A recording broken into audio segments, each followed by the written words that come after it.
የለውም። እሺ መምህር አመሰግናለሁ። ሶስት ጥያቄዎች ነው ያሉ። አንደኛው ጥያቄ ማለት ያው በእርግጥ ከመምህራን ጠይቄ አላውቅም። ምዕመናንን ነው ቤቴ ሲመጡ ምናምን ወይ ቤታቸው ገብቼ እንትን ብዬ ጠይቄ የማውቀው እና ስለ ኢየሱስ ክርስቶስ ከሶስት ሰዎች የተለያየ መልስ ሰማሁ። ምን አለ መሰለህ፣ ኢየሱስ ክርስቶስ የአምላክ አንድያ ልጁን በቀኙ የሚቀመጠው እሱን ልኮ ነው ለኃጢአታችን ያዳነን የሚል ነገር ሰማሁ። ሌላ ሰው ደግሞ ስጠይቅ ነው ራሱ አብ ራሱ እግዚአብሔር በስጋ ተገልጦ ነው አሉ። ሶስተኛው ሰው ደግሞ አብ ወልድ መንፈስ ቅዱስ ነው፣ ከሶስቱ አንዱ አካል ነው ወደ ምድር የመጣው ብለው ሶስት አይነት መልስ ሰጡኝ። ምናልባት ለእኔ ይሆናል ሶስት የሆነብኝ አላውቅም። እና ከመጽሐፍ ቅዱሳችሁ አንጻር የትኛው ነው ትክክል እና ማስረጃ ያለው የሚለውን ነገር ለማወቅ ነው። ምን ብለሽ ጠይቀሽ?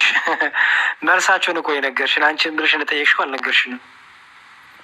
ያው ኢየሱስ ክርስቶስ ስለ ኢየሱስ ክርስቶስ ማንነት ነው እኔ የጠየቅኩት እኮ። ምን ኢየሱስ ክርስቶስን አምላክ የምትሉት ከምን አንጻር ነው?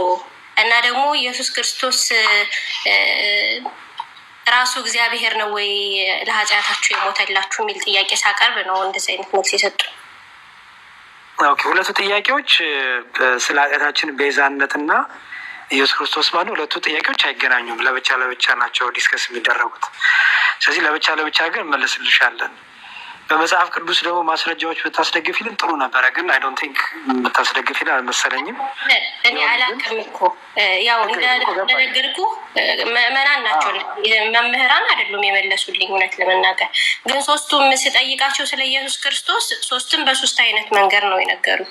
አንዱ የእግዚአብሔር አንድያ ልጁ ነው፣ አንዱ ራሱ እግዚአብሔር ነው፣ አንዱ ደግሞ ከሶስቱ አካላት አንዱ ነው ማለት። አሁን ሁሉንም ትክክል የሚያደርገው መልስ መጽሐፍ ቅዱስ ነው። ሰዎች የተለያየ ነገር ይናገሩ ይችላሉ። የተናገሩት ነገሩን መጽሐፍ ቅዱስ ይመዘናል። ተመዝኖ ከወደቀ ንግግራቸው ትክክል አይሆንም ማለት ነው። ስለዚህ 10 ሰው በጠይቄ 10 ሰው ከነገረሽ 10ሩም በመጨረሻ ላይ በመጽሐፍ ቅዱስ ይመዘናሉ። ስለዚህ ትክክለኛው ትምህርት ደግሞ መጽሐፍ ቅዱስ ነው። ዛሬ እግዚአብሔር ቢረዳን በመጽሐፍ ቅዱስ ያለውን እናስተምርሻለን ማለት ነው። ጥያቄሽ የመጀመሪያው ኢየሱስ ክርስቶስ ማን ነው? እግዚአብሔር ነው ወይ ነው?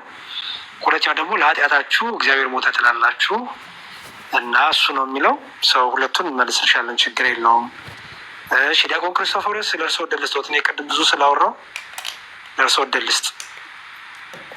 አይ ቀጥሉ ዲያቆን። ይቀጥሉ፣ ችግር የለውም። ቆይ እየተጋገልን እየተሻሻለ ሰው ፈለገኝ። እንደውም አንድ እስኪ ቆይ እሺ እስከዛ እስኪመለሱ እኔ ሀሳብ ልስጥሽ። መልካም። ኢየሱስ ክርስቶስ ማን ነው? ኢየሱስ ክርስቶስ እንግዲህ አይ ቲንክ ያው ከመሀል ስለሚነግሯችሁ ይመስለኛል እናንተም ያው ግራ የምትጋቡት እና ከክርስቲያኖች ትክክለኛውን ትምህርት ስለማታገኙ ይመስለኛል ግራ የምትጋቡት። ያው ብዙ ጊዜ ሙስሊም ወንድሞችሽ በሚነግሩሽ በምትሰሚው ደግሞ አንዳንድ ክርስቲያኖች ያላነበቡ በሚናገሩት ይሆናል እውቀት ያለሽ። ግን ኢየሱስ ክርስቶስ የሚለው ስም በስጋ ከተገለጠ በኋላ የወጣለት ስም ነው። በስጋ ከመገለጡ በፊት አካላዊ ቃል ወይም ቃል እንለዋለን። ኦኬ፣ ለምሳሌ ለዚህ ማስረጃችን ምንድን ነው? በመጽሐፍ ቅዱስ በመዝሙረ ዳዊትም መዝሙረ ዳዊት መዝሙር 33 ላይ ሰማያት በእግዚአብሔር ቃል ጸኑ ይላል። ለእኛ የእግዚአብሔር ቃል በመጽሐፍ ቅዱስ የእግዚአብሔር ቃሉ ፈጣሪ ነው፣ ሁሉን አድራጊ ነው እንላለን። ኋላም ደግሞ በመጽሐፍ ቅዱሳችን ብሎ ያመጣው መሰረሽ ይሄንን ዓለማትን በልጁ ፈጠረ ይላል። ስለዚህ ዓለማት ሁሉ የተፈጠሩት በልጁ ነው ይላል። ያ ልጁ ደግሞ ቃል ይባላል ወይም አካላዊ ቃል እንለዋለን። በዮሐንስ ወንጌል ምዕራፍ 1 ላይ በመጀመሪያ ቃል ነበር የሚል ቃል አለ። በመጀመሪያ ቃል ነበር፣ አይሹ ነበር ነው የሚለው። በመጀመሪያ ቃል ነበር። ይሄን ቃል ታውቂዋለሽ አይደል ሮዛ? አውቀዋለሁ። በጣም ጥሩ። እስቲ አሮ ነው እንዴት እንደተማርሽው ልስማው ብዬ ነው። በመጀመሪያ ሲል መቼ ማለት ነው? በመጀመሪያ ቃል ነበር ይላል ንባቡ። በመጀመሪያ ሲል መቼ ማለት ነው? ኢየሱስ ክርስቶስ ወደ ምድር ከመምጣቱ በፊት። እሱማ መጀመሪያ አይባልማ። ለምሳሌ በመጀመሪያ እግዚአብሔርን ሰማይና ምድርን ፈጠረ ሲባል በመጀመሪያ ማለት ነው ዓለማት በሙሉ ሳይፈጠሩ በፊት ጎበዝ። መጀመሪያ ካለ የሚቀድም የለም አይደል? አዎ። ስለዚህ በመጀመሪያ ቃል ነበር ከተባለ ምን ማለት ነው? ሰማይና ምድር ከመፈጠራቸው በፊት ቃሉ ነበረ። አሪፍ፣ በጣም ጥሩ ጎበዝ። ምክንያቱም በመጀመሪያ ቃል ነበር። ኦኬ ነበር። አሁን ለምሳሌ በመጀመሪያ ንግግር ነበር ይባላል? አይ እንደዛ እንዳንል ከዛ በኋላ የሚመጣው ነገር ያስተካክለዋል መሰለኝ አይደል? ቃል እግዚአብሔር ዘንድ ነበር የሚሉ ጎበዝ። በመጀመሪያ ቃል ነበር። አሁን ንግግር ነበር እንዳትዩ፣ ለንግግር ነበር አይባልም አይደል? ዓለማት ከመፈጠሩ በፊት ንግግር ነበር እንዳትይ፣ አንድ ነገር ነበር ለመባል ምን ሆነ አለበት? ህልውና ይኖረው ይገባል አይደል? እኔነት እኔ ባይሞን ይጠበቅበታል አይደል? ይህም በእንግሊዝኛው ፐርሰን ምን ነው ማለት ነው። ይህንን ሎጎስ እንለዋለን፣ አካላዊ ቃል ማለት ነው። ኦኬ መጥቻለሁ። በቃ ዲያቆን ክርስቶፎሮስ ሲቀጥሉ። አይ አረ ዲያቆን ሲጨርሱ ነው ያልኩት። ፕሊዝ ችግር የለም ይቀጥሉ። እንዲያስተምሩ ስለፈለኩ ይኖር ሰው አይ አሪፍ ይዘውታል። እውነት ይቀጥሉ። እንደዚህ ነው የሚሻል። ደግሞ የገባት ነው ሮዛ በጣም ጎበዝ ልጅ ነው። ሮዛ ናት። ጨርሱ እንትን አስችላለሁ። እሺ ሮዛ ጎበዝ ናት። እሷ ናት የያዘችኝ እንዲሁም። እሺ በቃ ጥሩ። ስለዚህ በመጀመሪያ ቃል ነበር አለና ቃልም ይላል አስተዊ፣ ቃልም በእግዚአብሔር ዘንድ ነበር፣ ቃልም ደግሞ ማነው አለ? እግዚአብሔር ነበር ይላል። አሁን አስተዊ። ስለዚህ ቃልም እግዚአብሔር ነበር ካለ ያ ራሱ ቃሉ ማነው ማለት ነው? እግዚአብሔር ነው ማለት ነው አይደል? እግዚአብሔር የምትይው ደግሞ እኔነት ያለው ነው ወይስ አይደለም? ያለው ነው። ጎበዝ። በመጀመሪያ ቃል ነበር ሲል ንግግር አይደለም፣ አካላዊ እኔነት ያለው መሆኑን ሲያሳይ፣ እኔ ባይነት ያለው መሆኑን ሲያሳይ ምን አለ? ነበር አለ። በመጀመሪያ ቃል ነበረ። ነበር በመጀመሪያ ዓለም ከመፈጠሩ በፊት። ምክንያቱም በአንድ አይነት ወርድ ዘፍጥረት 1:1 ላይ በመጀመሪያ እግዚአብሔር ሰማይና ምድርን ፈጠረ ይላል። መጀመሪያ ሲል ፍጥረት ሁሉ ከመፈጠሩ በፊት ማለት ነው። ኦኬ በመጀመሪያ ቃል ነበረ ሲልም አሁንም ያ ነው። ያ ፍጥረቱን ሁሉ ከመፈጠሩ በፊት ነበር ፈጣሪ ነበር ማለት ነው። እሱ ደግሞ በእግዚአብሔር ዘንድ ነበራት ማለት ነው። ከአባቱ ዘንድ የነበረ ይላል መጽሐፍ ቅዱስ። ባይዘው ከአባቱ ዘንድ የነበረ በአባቱ እቅፍ የነበረ ስለ አባቱ ተረከልን ይላል። ስለዚህ የአካላዊ ቃል ከአባቱ ጋር ነበር ነው። በመጀመሪያም ነበር። ምክንያቱም አብ ኖሮ ወልድ ቀጥሎ የመጣ አይደለም። አብ በነበረበት ዘመን ሁሉ ወልድም ነበር፣ መንፈስ ቅዱስም እንደዛው። ለዚህ ማስረጃ ዘፍጥረት 1:1 ላይ ሜላ መሰለሽ በመጀመሪያ እግዚአብሔር ሰማይና ምድርን ፈጠረ ካለ በኋላ መንፈስ ቅዱስም በውሃ ላይ ሰፎ ነበር ይላል። የእግዚአብሔር መንፈስም ይላል አይሹ የእግዚአብሔር መንፈስም በውሃ ላይ ሰፎ ነበር ይላል። ከዛ ደግሞ እግዚአብሔር ብርሃን ይሁን አለ ይላል። አሁን ያ የእግዚአብሔር ቃል ምን አደረገ? ብርሃንን ፈጠረ። ዓለማት ሁሉ ተፈጠሩ በቃሉ። ያ ቃሉ ንግግሩ ሳይሆን አድራጊ ነው። አይሹ ያ ቃሉ ፍጥረትን ሁሉ የፈጠረ ነው። ዓለማትን ሁሉ በልጁ ፈጠረ ስለሚል ስለዚህ በመጀመሪያ ቃል ነበረ፣ ቃልም በእግዚአብሔር ዘንድ ነበር፣ ቃልም እግዚአብሔር ነበር። አሁን አስተዊ ሮዝዬ፣ በመጀመሪያ ቃል ኢየሱስ ነበር ይላል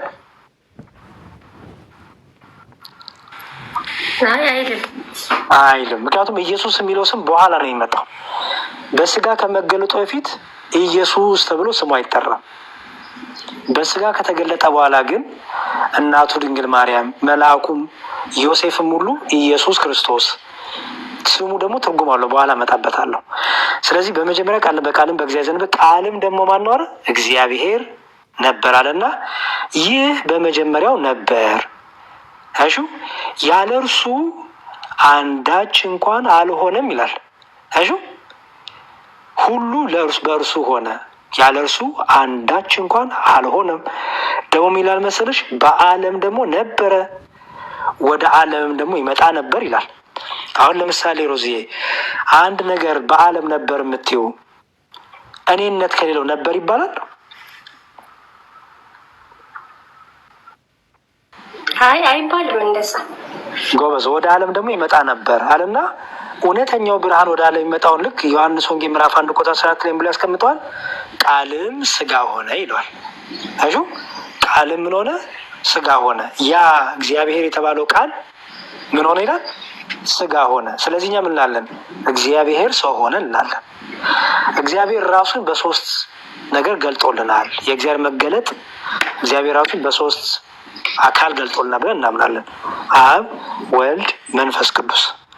ለምሳሌ በመጽሐፈ ኢዮብ ምዕራፍ 33 ቁጥር 4 ላይ ኢዮብ ምን ይላል? የእግዚአብሔር መንፈስ ፈጠረኝ፣ ሁሉን የሚችል የአምላክ እስትንፋስ ሕይወትን ሰጠኝ ይላል። መዝሙረ ዳዊት ላይ ዓለም ሁሉ በቃል ተፈጠሩ ይላል። አስተዊ ኢዮብ ደግሞ አብጣ ነው መንፈስ ቅዱስ ፈጠረኝ ደግሞ ይላል። ዘፍጥረት 1:26 ላይ ደግሞ እግዚአብሔርም አለ ሰውን በመልካችን እንደ ምሳሌያችን እንፍጠራል ይላል። እግዚአብሔር እኛ ሲል በክርስትናው ሮዛህቴ ለሸክሽያ ምንድን ነው? ይሄ ራስን ለማግነን ለማላቅ ለመኮፈስ አይደለም። ይሄንማ ምድራዊ ነገስታት ወይም ጣዖታት ነው የሚያደርጉት። ለምን? በስራ ሳይሆን ራሳቸውን እያላቁ እኛ እያሉ ራሳቸውን እያገዘፉ በማውራት ሰዎች እንዲያከብሯቸው እንዲፈሯቸው ያደርጋሉ። እግዚአብሔር ግን ሰው እግዚአብሔርን እኛ የምንፈራውና የምናገነው ከፍ የምናደርገው በስራው ነው። እርሱ ራሱን ከፍ አድርጎ እኛ እያለ ራሱን ማግነን አይጠበቅበትም። እግዚአብሔር ግን እኛ ሲል ራሱን ለማግነን ራሱ ከፍ ለማድረግ ሳይሆን ለምንድን ነው አልኩሽ? ሶስትነቱን ለመግለጽ መንፈስ ቅዱስን ቃልን ራሱ አብን ለመግለጽ ወይም በኋላም አብ ወልድ መንፈስ ቅዱስን ለመግለጽ እንፍጠር የሚለው ንግግር ውስጥ እግዚአብሔር መላእክትን ሲፈጥር ለምሳሌ እግዚአብሔር የመላእክት እርዳታ ይፈልጋል። ሮዛ አይ አይፈልግም። አምላክ በራሱ መፍጠር የማን ባህሪ ስለሆነ የአምላክ ባህሪ። ስለዚህ እንፍጠር ሲል እገዛ እየጠየቀ ይመስሻል? አይ አይደለም። ስለዚህ እንፍጠር ምክንያቱም እኛ ጋር እንደዛ ስለማይል ማለት ነው። አዎ መጽሐፍ ቅዱስን ብቻ ነው። እኔ እስልምናው ላይ አልገባም ብዬሻለሁ። ሰው እንፍጠር ሲል እግዚአብሔር እንፍጠር እያለ ነው። ገባሽ? እንፍጠር ሲል ምኑን ነው የሚያሳየው? ፍጥረትን መፍጠሩን እያሳየ ነው። ፍጥረት ደግሞ በመፍጠር ውስጥ እግዚአብሔር ማንም አላገዘውም። ይህን ግን ሲያብራራው ዳዊትም ሆነ ኢዮብ ሲያብራራው ዳዊት ፍጥረት ሁሉ ወይም ሰማያትም ሁሉ በእግዚአብሔር ቃል ተፈጠሩ አለ።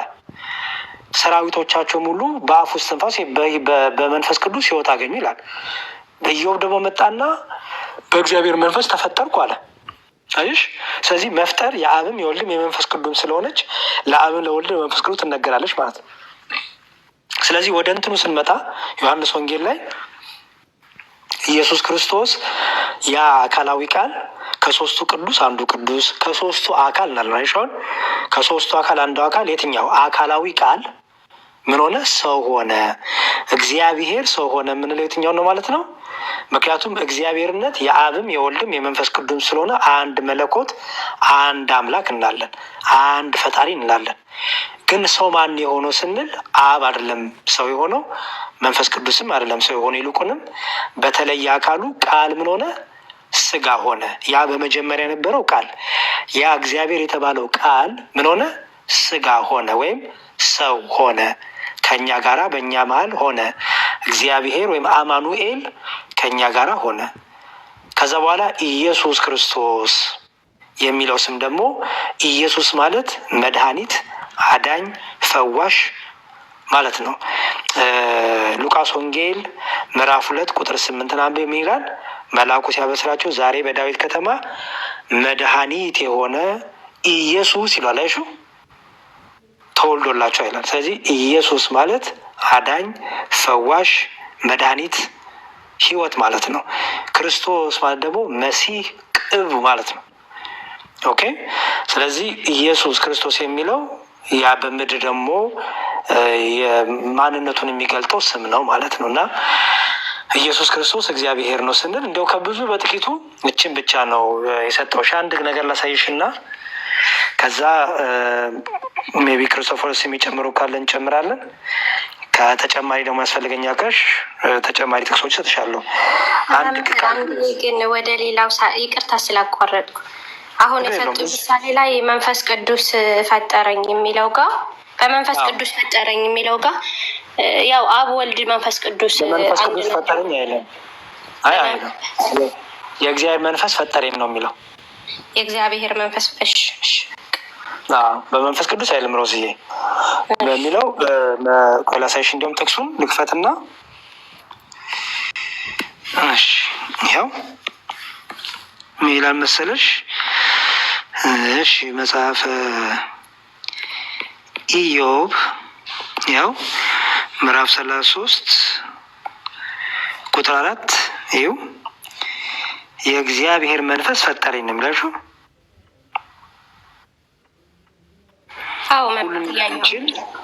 ይኸው እዚህ ጋር ሁሉንም የሚችል የአምላክ እስትንፋስ ሕይወትን ሰጠኝ ይላል። ሁሉንም የሚችል የአምላክ እስትንፋስ ሕይወትን ሰጠኝ። እዚህ ጋር አሁን በፈጣሪ የተባለው ነው መንፈስ ቅዱስ። ይህንን ደግሞ ሴም ቲንግ ደግሞ መዝሙረ ዳዊት ቅድም የሰጠዎች ላይ መዝሙረ ዳዊት መዝሙር 33 ላይ ደግሞ እንዲህ ይላል ቁጥር 6 ላይ ሜላ መሰለሽ። ኦኬ መዝሙረ ዳዊት መዝሙር 33 ቁጥር 6 ኦኬ ይኸው ደግሞ እዚህ ጋር በእግዚአብሔር ቃል ሰማያዊት ጸኑ ሰራዊቶቻቸውም ሁሉ በአፉ እስትንፋስ ይላል። በእግዚአብሔር ቃል ሰማያዊት ጸኑ። ሰማይና ምድር ጸኑ ማለት ተፈጠሩ ማለት ነው። ተፈጠሩ። ስለዚህ ያ ሁሉን የፈጠረው ሁሉን የፈጠረበት የእግዚአብሔር ቃሉ ፈጣሪ ነው። ያ ደግሞ ቃሉ ራሱ ማን ይባላል? እግዚአብሔር ይባላል አይደል? ይሄንን ወስደሽ መተሽ የዮሐንስ ወንጌል ምዕራፍ 1 ቁጥር 1 የምታነቢ በመጀመሪያ ቃል ነበረ። እሺ በመጀመሪያ ቃል ነበረ፣ ቃልም በእግዚአብሔር ዘንድ ነበር፣ ቃልም እግዚአብሔር ነበር። ስለዚህ ያ ቃል ሁሉን የፈጠረ ሁሉን ያደረገ ያ ቃል ራሱ ማን ነው ማለት ነው? ራሱ ቃልም ማን ነው? እግዚአብሔር ነው። እግዚአብሔር ነበር። ከዛም ይላል ይህ በመጀመሪያው በእግዚአብሔር ዘንድ ነበር፣ ሁሉ በእርሱ ሆነ፣ በቃል ከሆነም አንዳች ቃል እርሱ አልሆነ። በእርሱ ሕይወት ነበረች፣ ሕይወትም የሰው ብርሃን ነበረች። ከእግዚአብሔር የተላከ ስሙ ዮሐንስ የሚባል አንድ ሰው ነበር። ስለ ብርሃን ሊመሰክር መጣ እንጂ እርሱ ብርሃን አልነበረም ይለዋል። ከዛም ይላል ይኸው እዚህ ጋር ለሰው ሁሉ የሚያበራው እውነተኛው ብርሃን ወደ ዓለም ይመጣ ነበር። እሺ ለሰው ሁሉ የሚያበራው እውነተኛው ብርሃን ወደ ዓለም ይመጣ ነበር። አሁን ሮዚ ጥያቄ እውነተኛው ብርሃን ሲባል ምን ማለት ይመስልሻል? መቼም ብርሃን አለ በምድር ያለ ፀሐይ አለች፣ ብርሃን ይወጣል አይደል?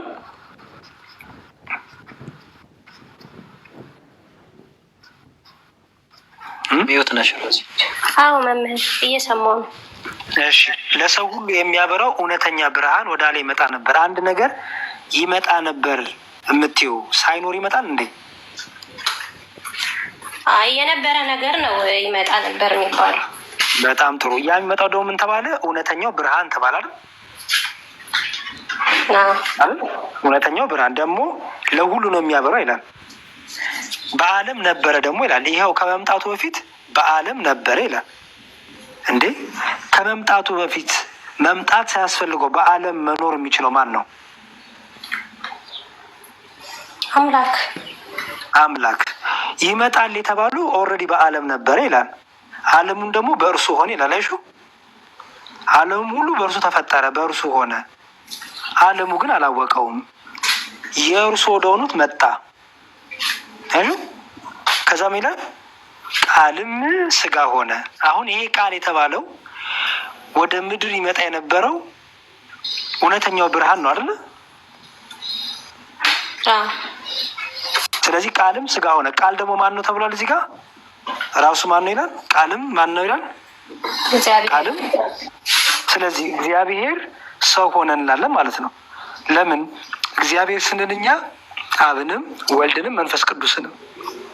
ግንስ ሶስት እግዚአብሔር ሶስት አምላክ ያለው አይደለም። አንድ አምላክ፣ አንድ አገዛዝ፣ አንድ መለኮት። ግን በስንት?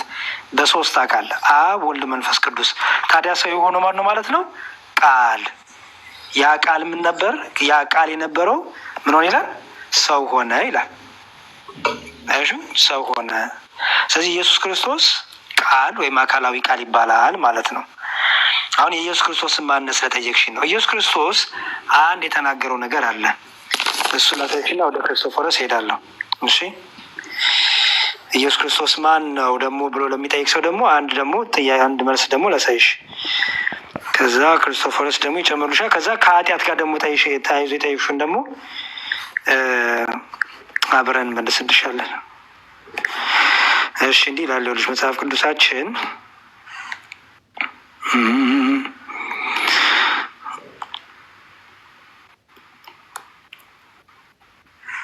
ኦኬ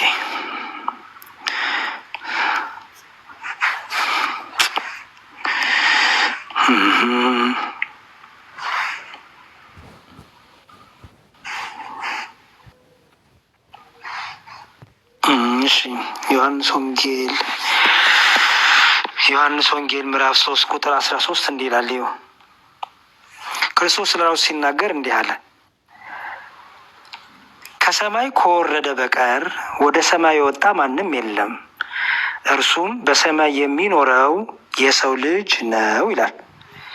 ከሰማይ ከወረደው በቀር እያለ ነው። ክርስቶስ ከሰማይ ወርጃለሁ እያለ ነው። ከሰማይ ወረድኩ ሲል ጌታ ጅማሬው በምድር ነው ማለት ነው። ሮዛ ጅማሬው ከሰማይ ነው ለማለት ነው። ቁጥሩንም በሚነግሩኝ ግን ደስ ይለኛል መምህር። ዮሐንስ ወንጌል ምዕራፍ 3 ቁጥር 13 እሺ ምን ይላል? ከሰማይ ከወረደው በቀር ወደ ሰማይ ወጣ ማንም የለም። ባይዘወይ ወደ ሰማይ እኮ ይወጡ አሉ አይደለ? ለምሳሌ እነ ኤልያስ አይደል? እነ ሄኖክ ወደ ሰማይ ተወስዷል አይደለ? ከነ ህይወታቸው አይደል? ልዩነቱ ግን ይመስሻል እነሱ ከሰማይ ወረዱ ናቸው? አይ አይደሉም። መነሻቸው ከምንድን ነው? ከምድር አይደል? ጅማሬያቸው ከምድር ከእናት ከአባት ተወልደው አይደል? በጣም ጥሩ። ኢየሱስ ክርስቶስ ግን ምን እያለ ነው? ከሰማይ ከወረደው በቀር አለ ስለ ራሱ ሲናገር ወደ ሰማይ ወጣ ማንም የለም፣ እርሱም በሰማይ የሚኖሩ የሰው ልጅ ነው አለ። ስለዚህ ከሰማይ ከወረደ ከሰማይ ወረድኩ ካለ እርሱ በሰማይ የነበረው ነው ማለት ነው። እርሱ ደግሞ በሰማይ የነበረው ደግሞ ምን አለ? ወደ ምድር መጣ። ቃል ስጋ ሆነ ስንል ያ በሰማይ የነበረው ያ በስጋ ያልተገለጠው አምላክ ከሰማይ ወርዶ ክብሩን ዝቅ አድርጎ ምን ሆነ እያልን ነው? የማይታየው ታየ፣ ያልተገለጠው ተገለጠ። በምን ተገለጠ? ሰው በመሆን ተገለጠ እያልን ነው ማለት ነው።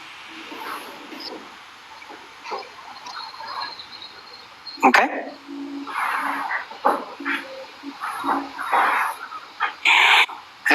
ዲያቆን ክርስቶፎሮስ ስለ ክርስቶስ ጥቂት የሚጨምረው ነገር ካልን ጨምርና ሁለተኛ ጥያቄዋን አዲስ አድርገን ተጨማሪ ነገሮች የምፈልገው ነው ደግሞ እንቀጥላለን። እሺ ዲያቆን ቃሌትን ያሰማልን፣ እንስሳትን ያወርስልን። በጣም ቆንጆ አድርገው ነው ያብራሩላት። ሮዚም ጥሩ እያዳመጠች ነው። ቆንጆ ነው። ምንድን እንጥቀስ መሰለሽ ሮዚ? ስለ ጌታችን መድኃኒታችን ኢየሱስ ክርስቶስ ጠየቅሽ። በተወሰነ መልኩ በአሪፍ አድርገው አብራርተውልሻል ዲያቆን። አንድ እንትን ላይ ልውሰድሽ። ማነው አንደኛ ዮሐንስ ምዕራፍ 5 ላይ መጨረሻ ቁጥር አካባቢ ይኸውልሽ እንደዚህ ይላል።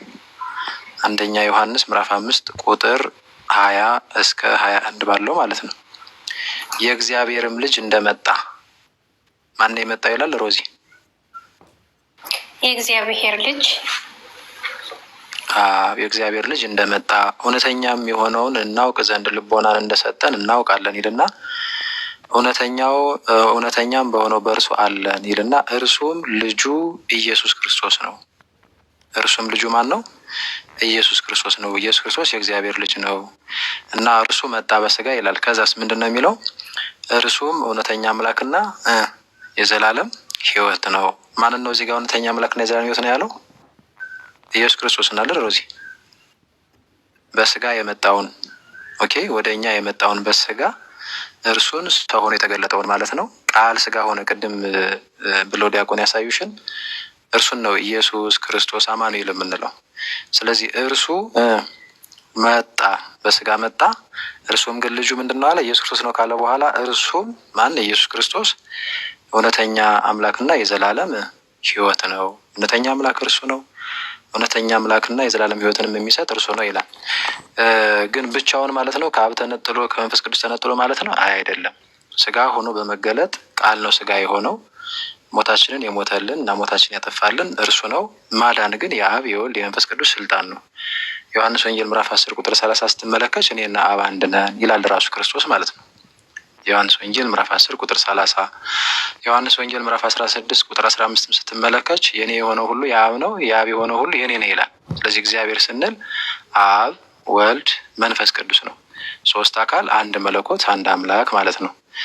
ሌላው ቅድም ከዮሐንስ ወንጌል ምዕራፍ 1 ቁጥር 1 ጋር አብሮ የሚሄድ እዛው አንደኛ ዮሐንስ ላይ እንደዚህ ይላል። አንደኛ ዮሐንስ መልእክት ምዕራፍ 1 ቁጥር 1 ጀምሮ ማለት ነው። ስለ ሕይወት ቃል ቅድም ምንድን ነበር ያላችሁት? በመጀመሪያው ቃል ነበር ያላችሁት አይደል? ያ ቃል ደግሞ የሕይወት ቃል ነው። ስለዚህ ስለ ሕይወት ቃል ከመጀመሪያው የነበረውን በመጀመሪያው ቃል ነበረ ቅድም ብሎ ዲያቆን ያሳዩሽን ማለት ነው። ከመጀመሪያው የነበረውንና የሰማነውን በዓይኖቻችንም ያየነውን የተመለከትነውን እጆቻችን የዳሰሱትን እናወራለን አለ። ከመጀመሪያውን የነበረውን ሲል ሰው ከመሆኑ በፊት ቃል ስጋ ሆነ ከመባሉ በፊት ሁሉ በእርሱ ሆነ ያለውን በመጀመሪያው ቃል ነበረ፣ ቃልም በእግዚአብሔር ዘንድ ነበረ፣ ቃልም እግዚአብሔር ነበር ያለውን ነው። ስለዚህ ከመጀመሪያው የነበረውና የሰማነውን በዓይኖቻችንም ያየነውን የተመለከትነውን እጆቻችንም የዳሰሱትን ሲል ሰው ከሆነ በኋላ ወይም ስጋ ከሆነ በኋላ ያለውን ማለት ነው። ምክንያቱም እሱ መለኮት ብቻ የነበረው እርሱ በምን ተገልጧል? በስጋ ተገልጧል።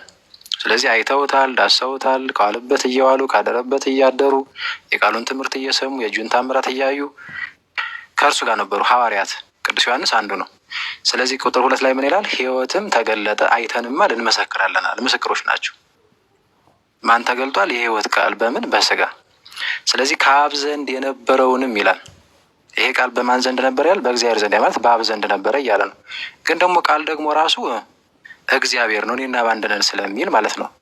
ስለዚህ ከአብ ዘንድ የነበረውንም ለእኛም የተገለጠውን የዘላለምን ሕይወት እናወራላችኋለን ይላል። ስለዚህ ተመልከች፣ ወረድ ብለን ስናደብ እናንተ ደግሞ ከእኛ ጋር ህብረት እንዲኖራችሁ ያየነውንና የሰማነውን ለእናንተ ደግሞ እናወራላችኋለን።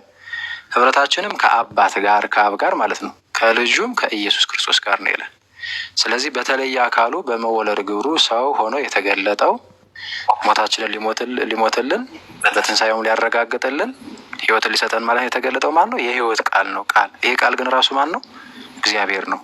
ስለዚህ አብ፣ ይቅርታ እዚህ ጋር መንፈስ ቅዱስ ስላቋረጥኩኝና ሌላ ቦታ ላይ ደግሞ ያው ቁጥሩን መናገር ባልችልም ከእኔ አብ ይበልጣል ይላል ኢየሱስ ክርስቶስ አይደል? እሱ ለምን እንደዛ አለ? አሁን ጥቅሷን ቆርጠን ከወሰርናት ችግር ነው የሚፈጠረው። ከምን አንጻር ነው እንደዛ ያለው ነው ጥያቄሽ አይደለ? ይኸኛው ገብቶሻል?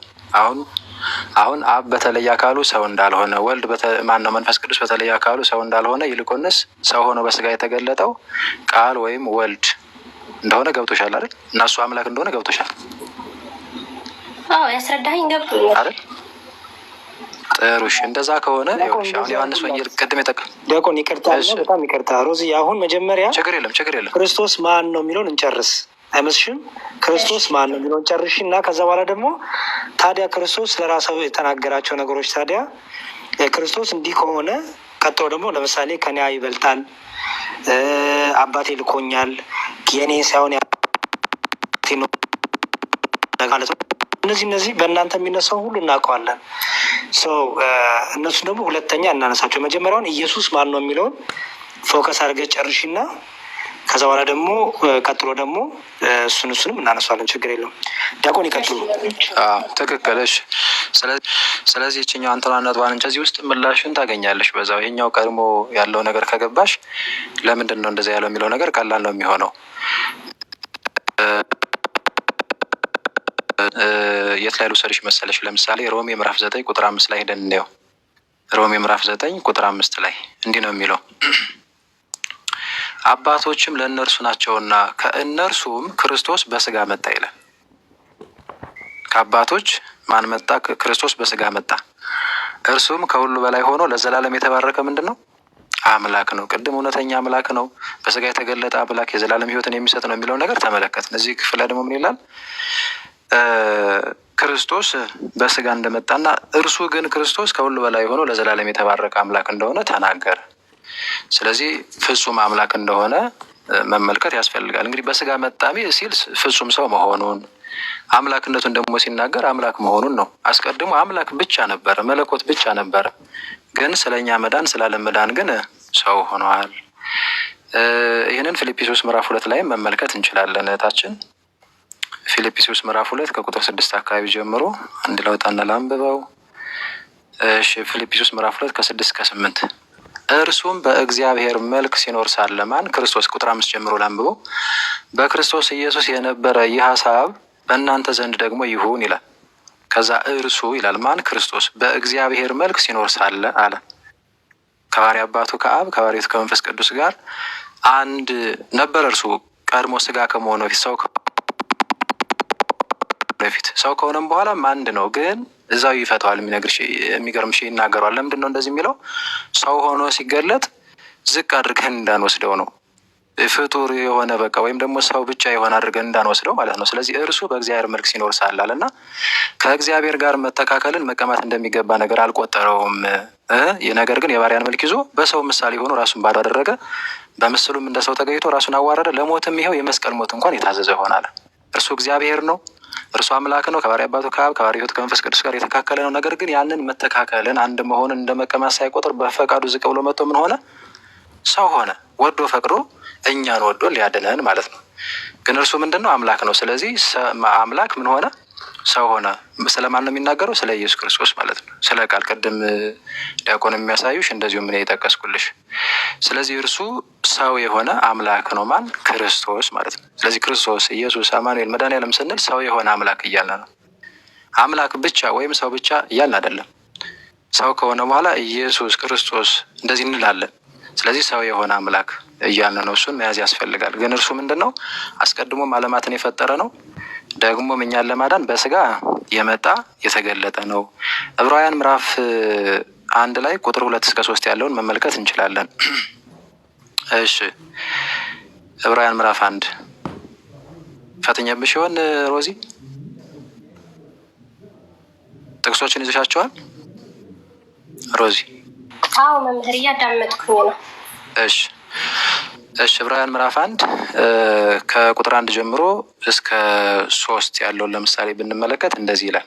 ዕብራውያን ምዕራፍ 1 ከቁጥር 1 እስከ 3 ከጥንት ጀምሮ እግዚአብሔር በብዙ አይነትና በብዙ ጎዳና ለአባቶቻችን በነቢያት ተናግሮ ይላል።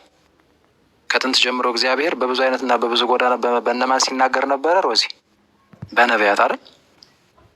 በነቢያት ተናግሮ ሁሉን ወራሽ ባደረገው ደግሞም ዓለማትን በፈጠረበት በልጁ በዚህ ዘመን መጨረሻ ለእኛ ተናገረን አለ። ስለዚህ በዚህ ዘመን መጨረሻ ደግሞ በማን ተናገረን? ዓለማትን በፈጠረበት በልጁ። ስለዚህ ተመልከች፣ ልጁ ምንድን ነው ማለት ነው? ዓለማትን የፈጠረ ነው፣ ፈጣሪ ነው እያለን ነው። እርሱም የክብሩ መንጸባረቅና የባህሪው ምሳሌ ሆኖ ሁሉን በስልጣኑ ቃል እየደገፈ ኃጢአታችንን በራሱ ካነጻ በኋላ በሰማያት በግርማው ቀኝ ተቀመጠ ይላል። ልጁ በምን ተገልጧል? በስጋ። በዚህ ዘመን ተናገረን ብሎ የሚናገረው በስጋ ተገልጦ አስተምሮናል። በዚህ ውጡ በዚህ ግቡ ብሎ የመዳንን በር አሳይቶን፣ ከዛ ደግሞ እንደገና ደግሞ ራሱ መስዋዕት አቅራቢ፣ ራሱም ደግሞ ይቅር ባይ ሆኖ ከራሱ ጋር ከባሕርይ አባቱ ከአብ ከመንፈስ ቅዱስ ጋር አስታርቆን አንጽቶን ቀድሶን በሰማያት በግርማው ቀኝ ምናለ ሞት እንድል አድርጎ ተነስቶ ተቀመጠ፣ ወደ ቀደመ ክብሩ ተመለሰ ማለት ነው። ስለዚህ እርሱ ግን ማን ነው? ልጁ እግዚአብሔር ነው፣ ፈጣሪ ነው። ዓለማትን በፈጠረበት በልጁ ነው የሚለው። ስለዚህ አስቀድሞ በመጀመሪያ የነበረ እርሱ በስጋ ተገልጦ እኛን ካነጻ በኋላ ካዳነ በኋላ ወደ ቀደመ ክብሩ የተመለሰ ነው ማለት ነው። ይህንን ማወቅ ያስፈልጋል። በሌሎችም በብዙ የመጽሐፍ ቅዱስ ክፍሎች አሉ። አይ ቲንክ እዚህ ላይ ላቁምና ዲያቆን ቅድም የጠየቀችውን ያብራሩላት። እሺ ሮዝዬ፣ ዲያቆን ቃሉ ታሰማን። ጊዜ ስትልን በጣም አይ ሆፕ ጥቅሶችን ዘሻ ብዬ አስባለሁ። ለዚህ የመጀመሪያውን ያው ክርስቶስ ማን እንደሆነ ማወቅ ነው የመጀመሪያው ጥያቄ። ክርስቶስ አስቀድሞ የነበረ ከአባቱ ጋር የነበረ እንደሆነ ራሱ ስለ ራሱ የመሰከረበት አለ። እሱን 1-2 ጥቅስ ጨምርልሽ እና ወደ ሁለት ጥያቄያችን እንሄዳለን። ዮሐንስ ወንጌል ምዕራፍ 17 ቁጥር 5 እንዲህ ይላል። ይኸው ዮሐንስ ወንጌል ምዕራፍ 17 ቁጥር 5 ምን ይላል ጌታ? አሁንም አባት ሆይ ዓለም ሳይፈጠር ይላል እዚህ ጋር ዓለም ሳይፈጠር በአንተ ዘንድ በነበረኝ ክብር አንተ በራስ ዘንድ አክብረኝ። ከዓለም ለሰጠኝ ሰዎች ስምህን ገለጥኩላቸው፣ ያንተ ነበሩ ለእኔም ሰጣቸው ይላል። አስተውይ፣ ቃልንም ጠብቀዋል። አሁን እዚህ ጋር አሁንም አባት ሆይ ዓለም ሳይፈጠር በአንተ ዘንድ በነበረኝ ክብር። ዓለም ሳይፈጠር ከአባቴ ጋር አለሁ እያለ አይደለም ነው ወይስ አለም ነው? እዚህ ኧረ ነው። እኔ እንደዚህ አይነት ነገር እንዳለ አላውቅም ነበር። እሺ ችግር የለውም። በዚህ ያው ዮሐንስ ወንጌል ምዕራፍ 17 ቁጥር 5 ነው እየተናገረ ጌታ ነው ክርስቶስ አባቱ እያለ አብን ይጠራዋል። ከዛ ምን አለ? ዓለም ሳይፈጠር በአንተ ዘንድ በነበረኝ ክብር አንተ ደግሞ በራስህ ዘንድ አቆኝ። ስለዚህ ዓለም ሳይፈጠር ከአንተ ጋር ነበርኩ እያለ ነው። ቅድም ምናለን? ዓለማ በፈጠረበት በምልጁ በመጀመሪያ ቃል ነበር የሚለው ሁሉ አሁን ትርጉም ሰጠሽ አይደል?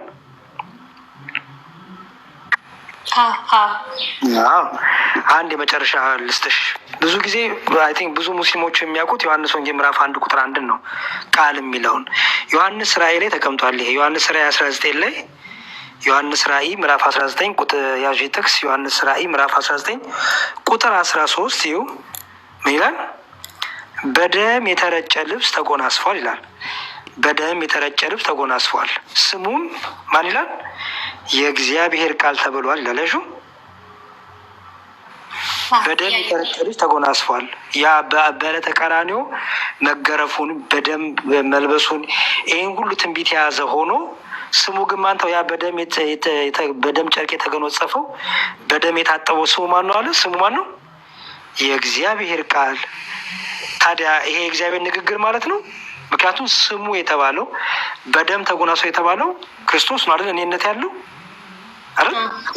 ስሙ ማን ይባላል? ስሙ የእግዚአብሔር ቃል። ቅድም ምን አለን? ቃልም ስጋ ሆነ አላለም?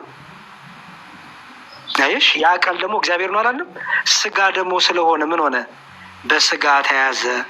አምላክ ሰው በመሆኑ በስጋ ያዙት፣ በስጋ ገረፉት፣ በስጋ ድካማችንን ሕማማችንን ተቀበለ። ይህንን ደግሞ ቅድም ዲያቆን ክርስቶፎሮስ ሲያስረዱሽ ፊልጵስዩስ ላይ ፊልጵስዩስ እንደዚህ እየታየ ሲሆን ሞር ግልጽ ይሆን ይችላል። ፊልጵስዩስ ምዕራፍ 2 ላይ እንዲህ ይላል። ይኸው በክርስቶስ ኢየሱስ ፊልጵስዩስ ምዕራፍ 2 ቁጥር 5 በክርስቶስ ኢየሱስ የነበረ ይህ ሀሳብ በእናንተ ዘንድ ደግሞ ይሁን። እርሱ ይለዋል ማንን? ክርስቶስን በእግዚአብሔር መልክ ሲኖር ሳለ እሺ፣ በእግዚአብሔር መልክ ሲኖር ሳለ ነው የሚለው። ሲኖር ሳለ የምትይው የነበረን ነገር ነው አይደለ? እየኖረ የነበረን አይደል? በጣም ጥሩ። ሲኖር ሳለ ከእግዚአብሔር ጋር መተካከልን መቀማት እንደሚገባ ነገር አልቆጥርም። ነገር ግን ይኸው የባሪያ መልክ ይዞ ይላል። ያ በእግዚአብሔር መልክ ይኖር የነበረው ሁለት መልክ ይዞ መጣ። አንደኛው መልኩ የመጀመሪያው መልኩ ይላል ይኸው የእግዚአብሔር መልክ ይሏል። ሁለተኛው ደግሞ የባሪያ መልክ ይላል። የባሪያ መልክ ይዞ በሰው ምሳሌ ሆኖ ራሱን ባዶ አደረገ ሲል፣ አሁን ለምሳሌ አንቺ በሰው ምሳሌ መጣሽ ነው የሚባለው ወደዚህ ምድር ስትወለጂ በሰው ምሳሌ ይባላል። አንቺ አይ አይባልም። እኔማ ኦልሬዲ ሰው ነኝ። ጎበዝ። አይሽ ሰው ያልነበረው ግን ሰው ስለሆነ ምን ተባለ? የባሪያ መልክ ይዞ በሰው ምሳሌ ሆኖ ይላል። አይሹ ያ በእግዚአብሔር መልክ ይኖር የነበረው የሰው መልክ ያዘ አይደለም የሚለው። ይኸው በእግዚአብሔር መልክ ይኖር የነበረው የባሪያ ወይም የሰው መልክ ያዘ ማለት ነው። በእግዚአብሔር መልክ ይኖር የነበረው ሲባል እግዚአብሔር የነበረው ማለት ነው። እርሱ ደግሞ በኋላ ምን ሆነ? ሰው ሆነ፣ የሰው መልክ ያዘ። ደግሞ ሰው በመሆኑ ምን አደረገ ይላል። ይኸው በምስሉም እንደ ሰው ተገኝቶ ራሱ ምን አደረገ? አዋረደ፣ ለሞትም ይኸውም የመስቀል ሞት እንኳን የታዘዘው ነው። እዚህ ጋር በምስሉም እንደ ሰው ተገኝቶ፣ ለምሳሌ አንቺ ሮዛ እኮ በምስሉ አይ እንደዛም የሆነው ከሰውነት ባህሪ ወጥቼ ሌላ ላበስ ነው ተገኝቶ ማለት ነው። ያ በእግዚአብሔር መልክ ይኖር የነበረው ያ የማይታዩ የነበረው ታየ። በምን? እንደ ሰው ተገኝቶ አይደል? ጎበስ። የመጨረሻ ጥቅስ ስጥሽ እና ወደ ሁለተኛ ጥቅስ እንሂድ። ክርስቶስ ለራሱ እንዲህ ብሎ ተናገረ። የዮሐንስ ወንጌል ምዕራፍ 11 ቁጥር 25 ላይ እንዲህ ብሎ ተናገረ ጌታ ኢየሱስም አለ ትንሣኤና ሕይወት እኔ ነኝ። በደንብ አስተዊ። ክርስቶስ ምን አለ? ኢየሱስም ትንሣኤና ሕይወት እኔ ነኝ፣ የሚያምንብኝ ቢሞት እንኳን ሕያው ይሆናል አለ። ትንሣኤና ሕይወት እኔ ነኝ ማለት ነው።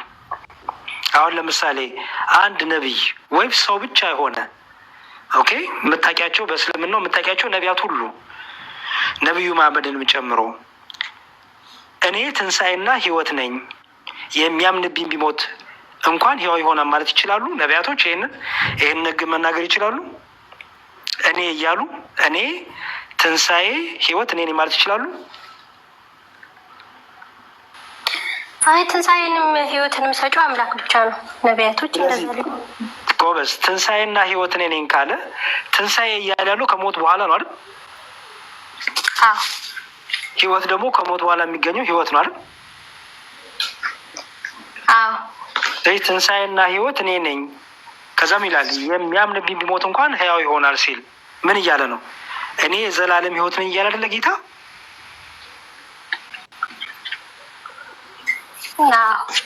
ይኸው በመጨረሻው ቀን ይላል። እንደውም ይላል በመጨረሻው ቀን አስነሳዋለሁ ይላል። ያው ስለዚህ ኢየሱስ ክርስቶስ በጣም ብዙ ስለ ራሱ ማንነት አስቀድሞ የነበረ እንደሆነ ከአባቱ ጋር የነበረ እንደሆነ ዓለም ከመፈጠሩ በፊት የነበረ እንደሆነ በሰው ምስል እንደተገኘ እርሱ ራሱ ኦኬ አንድ ይኸው እዚህ ጋር ዮሐንስ ወንጌል ምዕራፍ 10 ቁጥር 1 ላይ እንዲህ ይላል ጌታ ልባችሁ አይታወክ፣ በእግዚአብሔር እመኑ፣ በእኔም ደግሞ እመኑ። እሺ ምን እያለ እንደሆነ ልባችሁ አይታወክ አለ። በእግዚአብሔር እመኑ፣ በአባቴ እመኑ፣ በእኔም ደግሞ እመኑ አለ። እሺ አብን ሰዎች ምን ብለው ነው የሚያምኑት? አምላክ አይደል? ፈጣሪ ብለው አይደል የሚያምኑት አብን? አዎ። በእኔም እመኑ፣ ልክ በእግዚአብሔር እንደምታምኑ በእኔም እመኑ ሲል ጌታ ምን እያለ ነው? አብን በምታምኑት እኔንም እመኑ እያለ አይደል? ዝቅ ብሎ ይላል መሰለሽ በአባቴ ቤት ይላል ብዙ መኖሪያ አለ፣ በሰማይ ማለት ነው፣ በዘላለም ሕይወት ማለት ነው። እንዲህስ ባይሆን ባላልኳችሁ ነበር። ስፍራ ይላል እዚህ ጋር ስፍራ አዘጋጅላችሁ ዘንድ እሄዳለሁ ይላል። እሺ አሁን ጌታ ስፍራ ያዘጋጅልን ዘንድ ሄዷል። ዳግም ደግሞ እመጣለሁ አለ። ሄጄም ስፍራ ባዘጋጀውላችሁ እኔ ባለሁበት ደግሞ እናንተ ደግሞ እንድትሆኑ ሁለተኛ እመጣለሁ፣ ወደ እኔም ወስዳችኋለሁ ይላል። እኔ ስፍራ አዘጋጅላችኋለሁ፣ በእኔም እመኑ በአባቴም እመኑ አለና በአባቴ ቤት ብዙ መኖሪያ አለ። እኔ ደግሞ ስፍራ አዘጋጅላችሁ ዘንድ እሄዳለሁ፣ ዳግም ተመልሼ ደግሞ እመጣና ወደ አዘጋጀውላችሁ ስፍራ ከእኔ ጋር እንድትኖሩ ይዣችሁ እሄዳለሁ አለ ጌታ። እንደዚህ መናገር ይችላል ነቢይ? አንድ ሰው ወይ አንድ ነቢይ ብቻ እንደዚህ መናገር ይችላል? ስፍራ የሚያዘጋጅ ነቢይ ያለ በሰማይ? የዘላለም ሕይወትን የሚያዘጋጅ የሚሰጥ ነቢይ ያለ በሰማይ?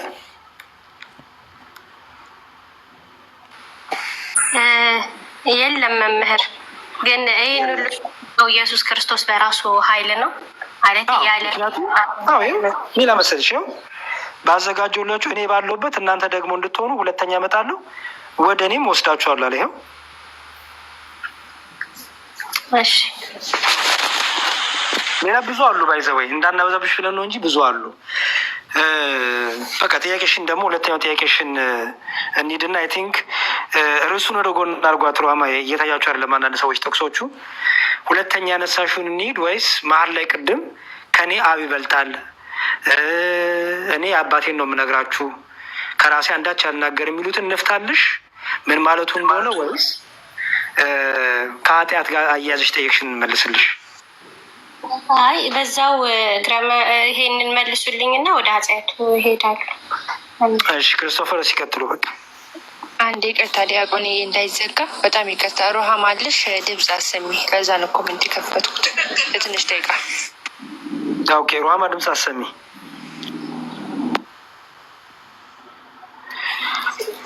ይቀጥሉ ዲያቆን ይጽፍላታለሁ። ተኝታ እንዳይሆን እሺ። አይ አይደለም እኔ እደውልላታለሁ። ይቀጥሉ። እሺ በጣም አሪፍ። ክርስቶፈሮስ ይቀጥላሉ። ትልቁ ነገር አሁን እንግዲህ በደንብ አሁን ቀጥሎ ደግሞ የምናየው መሰለሽ እኔና አብ አንድ ነን እያለ ክርስቶስ የእኔ የሆነ የአባቴ የእኔ የሆነ የአብ ነው፣ የአብም ደግሞ የኔ ነው።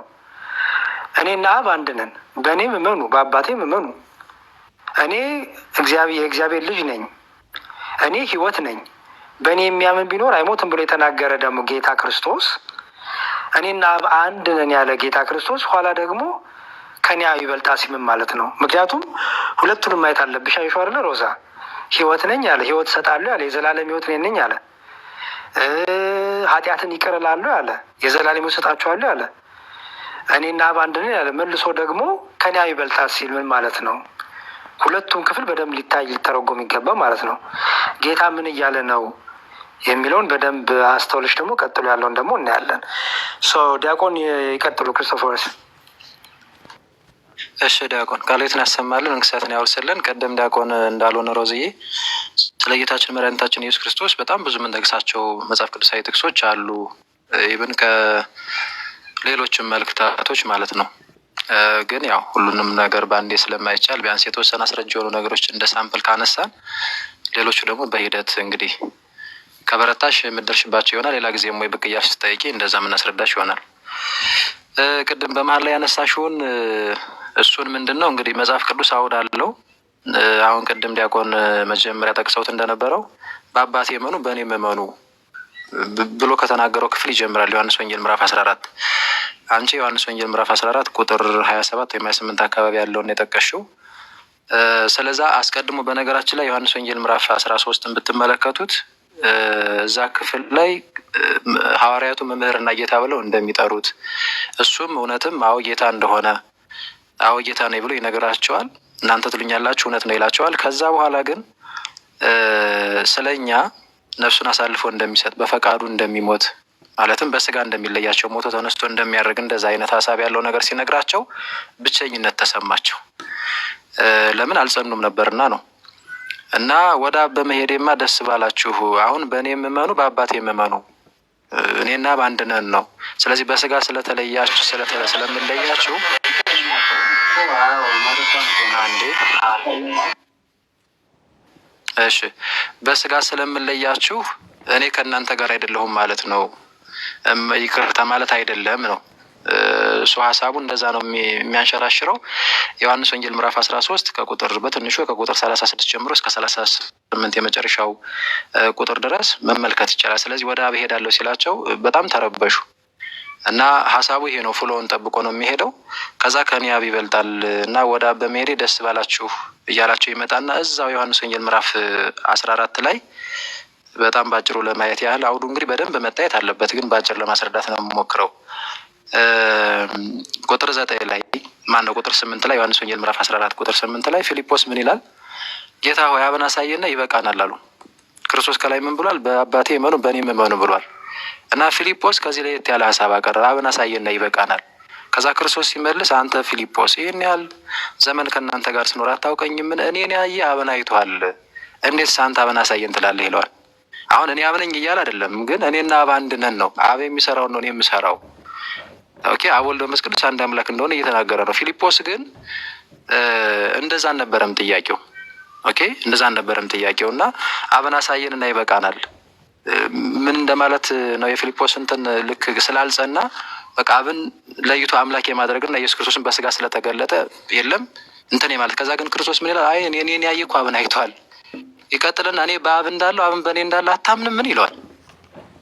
እኔ የምነግራችሁ ቃል ከራሴ አልናገረውም፣ ነገር ግን በእኔ የሚኖረው አብ እርሱ ራሱ ስራውን ይሰራል። ምን ማለት ነው? አብ የሚናገረውን ነው የምናገረው፣ አብ የሚያደርገውን ነው የማደርገው፣ አብ የሚሰራውን ነው የምሰራው።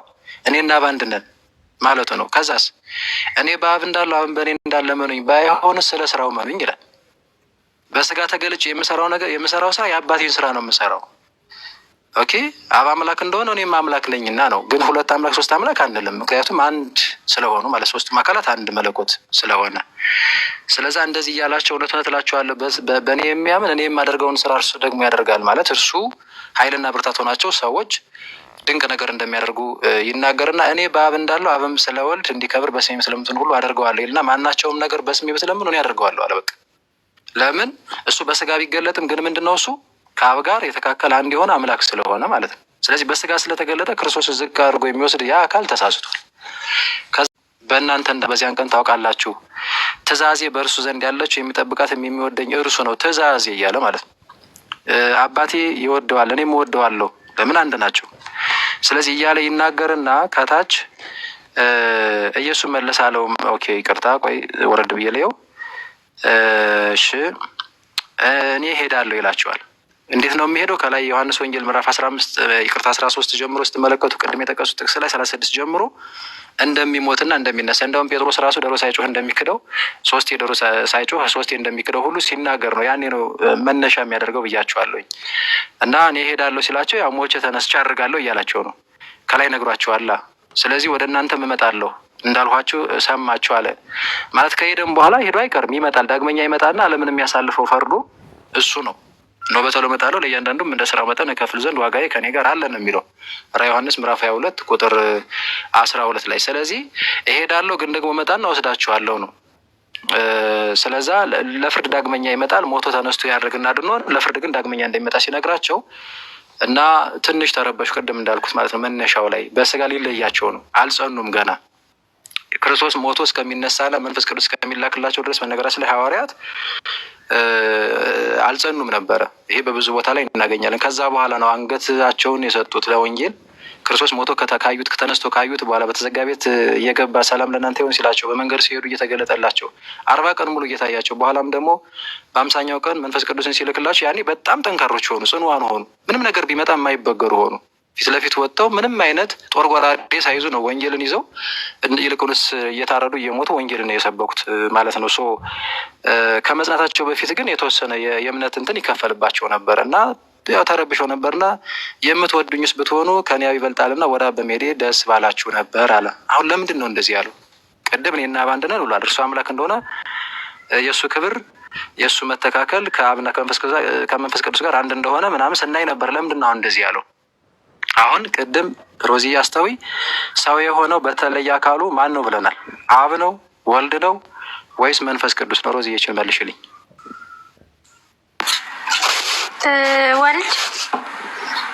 ወልድ።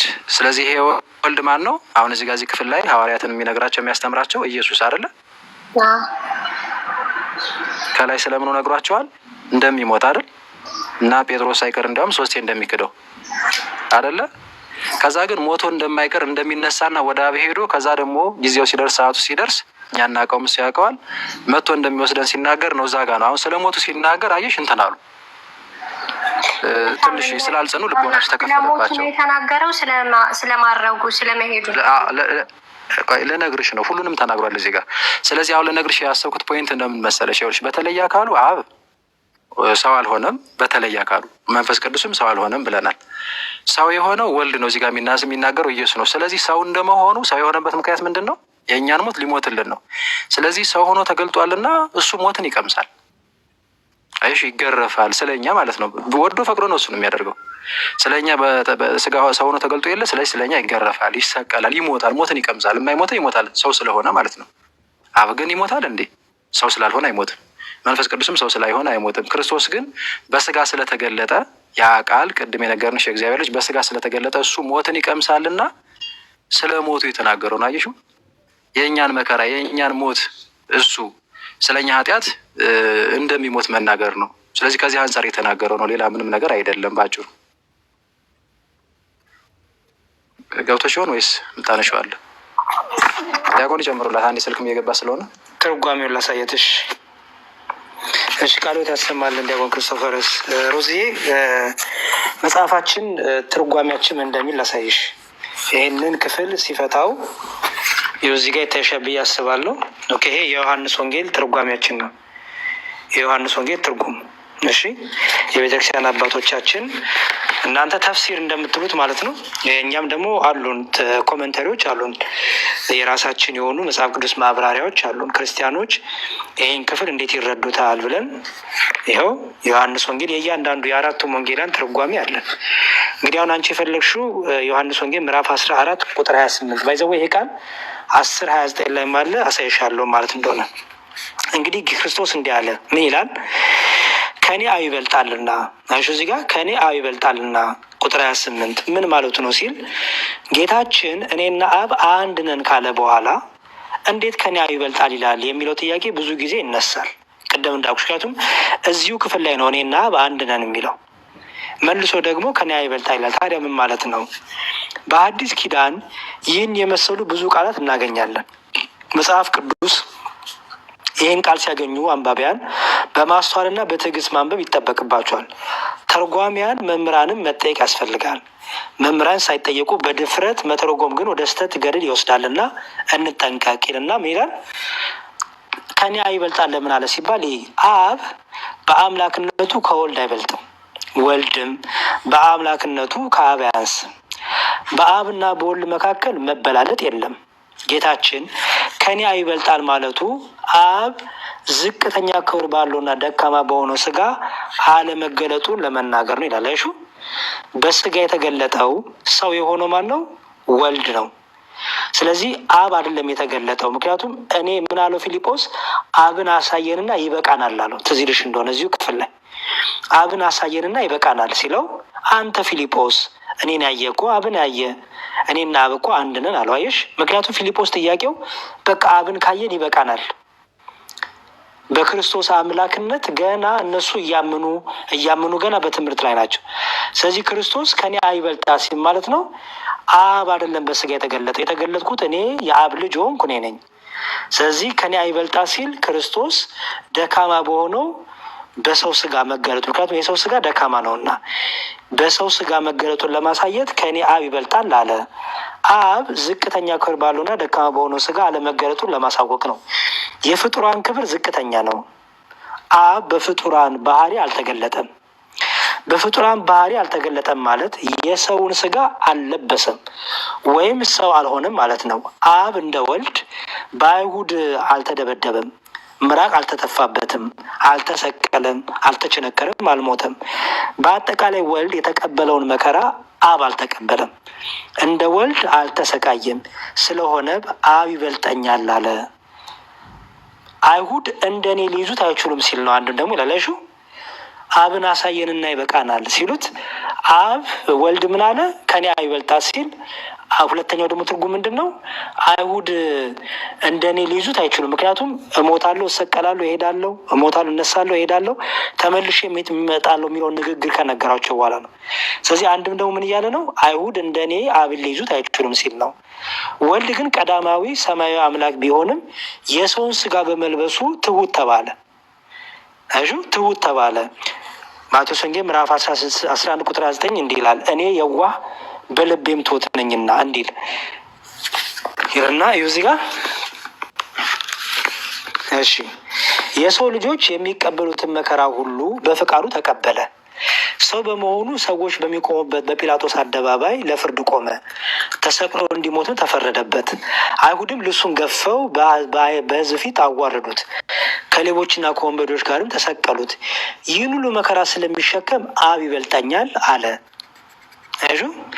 አብ ይበልጠኛል ማለቱ ከአብ ተለይቶ ሰው መሆኑ ለመግለጥ ነው እንጂ በአምላክነቱማ ምን ብሏል? እኔና አብ አንድ ነን ብሏል ይላል። ስለዚህ ሰው መሆኑን ለመግለጥ አብ በስጋ እንዳልተገለጠ ለመግለጥ አብ ይበልጠኛል አለ። ግን በአምላክነት በክብር በስልጣን ግን ከአባቱ ጋር ትክክል ነው ብሎ ይፈተዋል ማለት ነው። የዮሐንስ ወንጌል ምዕራፍ 14 ቁጥር 28 ይሄ ፍቻ አለው። ደግሞ 10:29 ላይ ይህን ቃል ታገኛለሽ። ለዛው ልጨምርልሽ ብዬ ነው። ዮሐንስ ወንጌል ምዕራፍ 10 ቁጥር 29 ላይም ምን ብሎ ያነሳዋል መሰለሽ? ይህንኑ ቃል ጌታችን አብ እንደሚበልጥ ደግሞ ድጋሚ የተናገረበት ክፍል አለ። ዮሐንስ ወንጌል ምዕራፍ 10 ቁጥር 29 ምን ይላል መሰለሽ? እሺ ይኸው ምዕራፍ 9 ምዕራፍ 10 ቁጥር 29 እሺ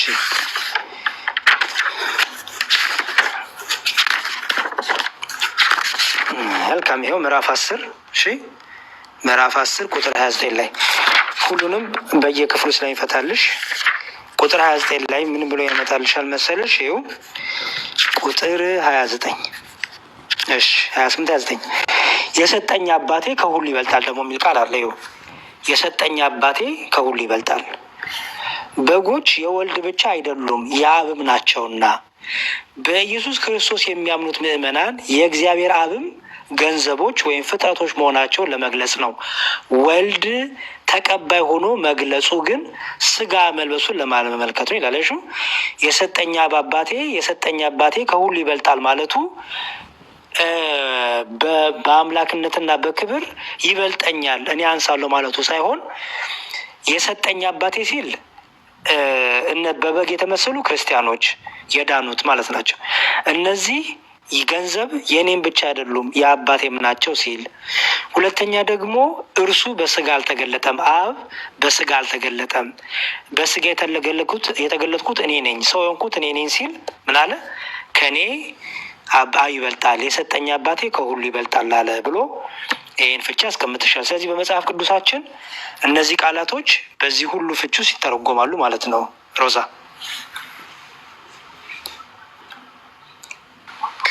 እሺ መምህር አመሰግናለሁ። እዚሁ ጋር ማለት ትርጉሙ ጋር ሳይወጡ ምናልባት ካለ እንዲነግሩ። ወደ ኢየሱስ ክርስቶስ መቅደላዊ ማርያም በመጣች ጊዜ ጥሩም አይጠበቅም።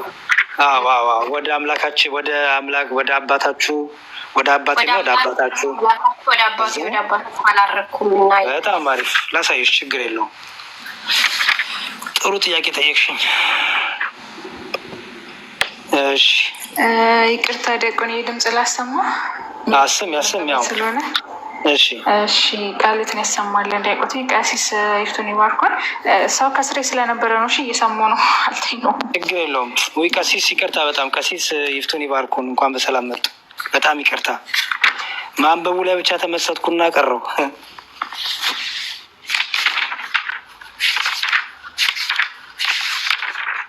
ቀሲስ አሉ?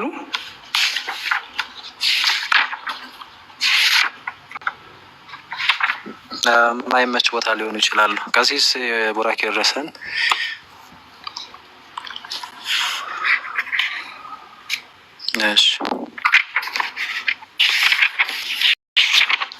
እሺ ዮሐንስ ወንጌል ምዕራፍ 20 ላይ የማርያም መግደላዊት የጴጥሮስ ዮሐንስ ወደ ጌታችን መቃብር ስለመሄዳቸው ይላል።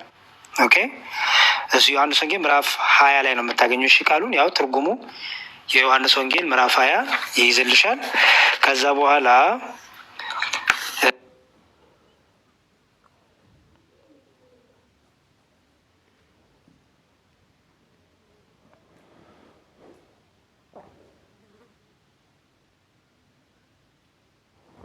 አምላካችሁ አርጋለሁ ሲል ምን ማለት ነው? እሺ እንየው። ጌታችን ከድንግል ማርያም ነስቶ የተዋህደው ስጋ ፍጡር መሆኑን ያመለክታል። አስተዊ ጌታችን የተዋህዶ ስጋ ከድንግል ማርያም የነሳው ስጋ፣ ድንግል ማርያም ሰው ናት፣ ፍጡር ናት። የፈጠራትም አብ ወልድ መንፈስ ቅዱስ ነው። ለዚህ ነው ድንግል ማርያም በሉቃስ ወንጌል ምዕራፍ 1 ላይ ምን ብላ ጠሯለች? የማህፀኗን ፍሬ ክርስቶስን አምላኬና ጌታዬ ትለዋለች። አይሽ ድንግል ፈጣሯን ወለደችው እንላለን እኛ። ድንግል ፈጣሯን ወለደችው። እርሱም ደግሞ የፈጠረውን ደግሞ ስጋ ያ የፈጠረውን የድንግል ማርያምን ስጋ ደግሞ ተዋሃደ፣ ከስጋዋና ከደሟ ተካፈለ ብለን እናስተምራለን። ምክንያቱም ድንግል ማርያም ብላ ስለጠራችሁ የማጸኗን ፍሬ ልጇን አምላኬ መድኃኒቴ ትለዋለች። ስለዚህ ድንግል ማርያም ፈጣሪዋን ነው የወለደችው እንላለን። ታዲያ ድንግል ማርያም ስጋ ደግሞ የፍጡር ነው። ስለዚህ ክርስቶስ ሰው ሆነ ስንል ምን ሆነ እያለን ነው? ፍጹም ሰው ሆነ እያለን ነው። ስለዚህ ይህ ስጋ ደግሞ የምንድን ነው? የፍጡር የሰው ነው። ስለዚህ ክርስቶስ ሰው ቅድም ፊልጵስዩስ ላይ የባሪያን መልክ ያዘ አላለም? ሮዛ በሰው ምሳሌ ተገኘ አላለም? ትዝ ይልሻል? በቃ እሱን ነው እዚህ ጋር እያብራራ ያለው። በሰው ምሳሌ ተገኘ፣ ሰው ሆነ እያለ ነው። ሰው የሆነው ደግሞ ከድንግል ማርያም ነው። ያለ አባት ከድንግል ማርያም ከስጋዋን ከደሟም ተካፍሎ ሰው ሆነ እንላለን። ስለዚህ ጌታችን ከድንግል ማርያም ነስቶ የተዋህዶን ስጋ ፍጡር መሆኑ ያመለክታል። ምን ሲል? ወደ አባቴና ወደ አባታችሁ ወደ አምላካችሁ በሚለው ንግግር ውስጥ ማለት ነው። ምን ማለት ነው የሚለው እኒያው የተዋህዶ ስጋ ከተዋህዶ በኋላ አምላክ ቢሆንም ከተዋህዶ በፊት ፍጡር መሆኑ አይዘነጋም። ስለዚህ የስጋን ባህሪ ለመግለጽ አምላኬ ይላል። አይሹ የስጋን ባህሪ ለመግለጽ አምላኬ ይላል። ምክንያቱም ድንግል ማርያም ፍጡር ናት። ፍጡራን ደግሞ እኛ ማለት ነው ሰዎች አምላካችን ብለን እንጠራለን። ስለዚህ ክርስቶስ አምላኬ ሲል ፍጹም ሰው ወይም ያን የፍጡርን ስጋ ገንዘቡ ማድረጉን ለማሳየት አይሹ ፍጹም ሰው መሆኑን ለማሳየት የፍጡርን ስጋ ገንዘቡ ማድረጉ አካሉ ማድረጉን ለማሳየት ምን አለ? አምላኬ አለ። ሐዋርያት ወንድሞቼ ብሏቸዋል። ወንድሞቼ የሆኑት ሰው በመሆኑ ነው። አየሽ ሐዋርያትን ጌታ ሲጠራቸው ወንድሞቼ ይላቸዋል። ወንድሞቼ ያላቸው እኮ በስጋ እና በደም ወይ ከአንድ አባት ከአንድ እናት ስለሚወለዱ አይደለም። ይልቁንም ምን ስለሆኑት ይላል? ሰው በመሆኑ ይላል። ክርስቶስ ሰው በመሆኑ ያንን ፍቅሩን ሲያሳይ ሐዋርያትን ወንድሞቼ ይላቸው ነበር። ወደ አምላኬና ወደ አምላካችሁ ማለቱም በስጋው ከሐዋርያት ጋር አንድ መሆኑን ለመግለጽ ነው ይላል። አይሹ ምክንያቱም ወደ ሐዋርያቱ ሄደሽ ንገሪያቸው አይደል ያለው? ወደ አባቴና ወደ አባታችሁ፣ ወደ አምላኬና ወደ አምላካችሁ ማለቱ በስጋው ከሐዋርያት ጋር አንድ መሆኑን ወይም ሰው መሆኑን ለመግለጽ ነው። ወንድሞቼ ባይኖሩ አምላኬ አይልም ነበርና። አይሹ ወንድሞቼ ባይኖሩ ምን አይልም? አምላኬ አይልም ነበርና። ወንድሞቼ ማለትና አምላኬ ማለት ሁለቱም ሰው መሆኑን የሚገልጹ ቃላት ስለሆኑ ወንድሞቼ ካለ በኋላ አምላኬ የሚለውን ቃል አስከተለ። ምክንያቱም ምን ብሎ ነው ያለው? ወደ ወንድሞቼ ሄደሽ ያላት መጀመሪያ ትዝ ይልሽ እንደሆነ ቃሉ ሲጀምር ወደ ወንድሞቼ ሄደሽ እኔ ወደ አባቴና ወደ አባታችሁ፣ ወደ አምላኬ ወደ አምላካችሁ። ስለዚህ ወንድሞቼ ብሎ የጀመረበት ምክንያት ሰው መሆኑን ለማሳየት፣ ወንድሞቼ ካለ በኋላ አምላኬ ያለ ለምን? ፍጹም ሰው መሆኑን ለማሳየት ወይም የሰውን ወይም የድንግል ማርያም ፍጡር ስለሆነች የፍጡሩን ባህሪና አካል ገንዘብ ማድረጉ ለማሳየት ይላል። ከዛ ቀጥሎ ይላል አብ ግን ይላል ይኸው አብ ግን በስጋ ወንድማችሁ አልሆነምና። እሺ አብ በስጋ ወንድማችሁ አልሆነም ወይም በስጋ አልተገለጠም ሰው አልሆነምና አምላካችሁ በማለት ገለጠው። ንባቡን ይሁን እንደሚል ወደ አባቴና ወደ አባታችሁ፣ ወደ አምላኬና ወደ አምላካችን አላለም አይደለ ሮዛ? አዎ እያዳመጥኩ ነው መምህር። አረ በደንብ አስተውይ። አሁን ወደ አባቴና ወደ አባታችን አላለም። ያለው ምንድን ነው? ወደ አባቴና ወደ አባታችሁ አይደል ያለው? ልዩነት አለው የለውም?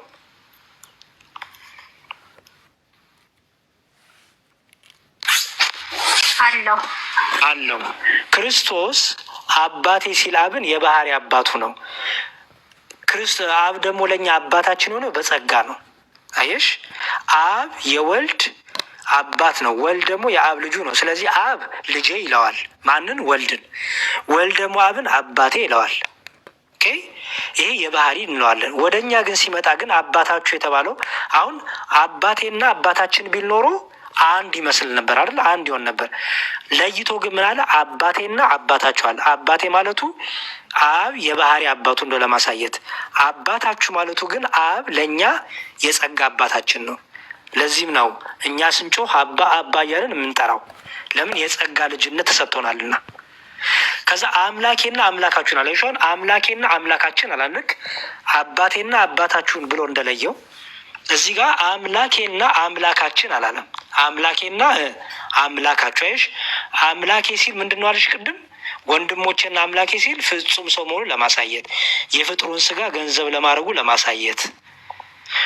አምላካችሁ ማለቱ ደግሞ አብ በስጋ አልተገለጠምና። አይሹ ይኸው እዚህ ጋር ይላል አምላኬ ማለቱም አብ ለወልድ የባህሪ አባቱ ነውና። ስለዚህም ይላል ይኸው እዚህ ጋር አብ ግን በስጋ ወንድማችሁ አልሆነምና ወይም በስጋ አልተገለጠምና አምላካችሁ በማለት ብቻ ገለጠው።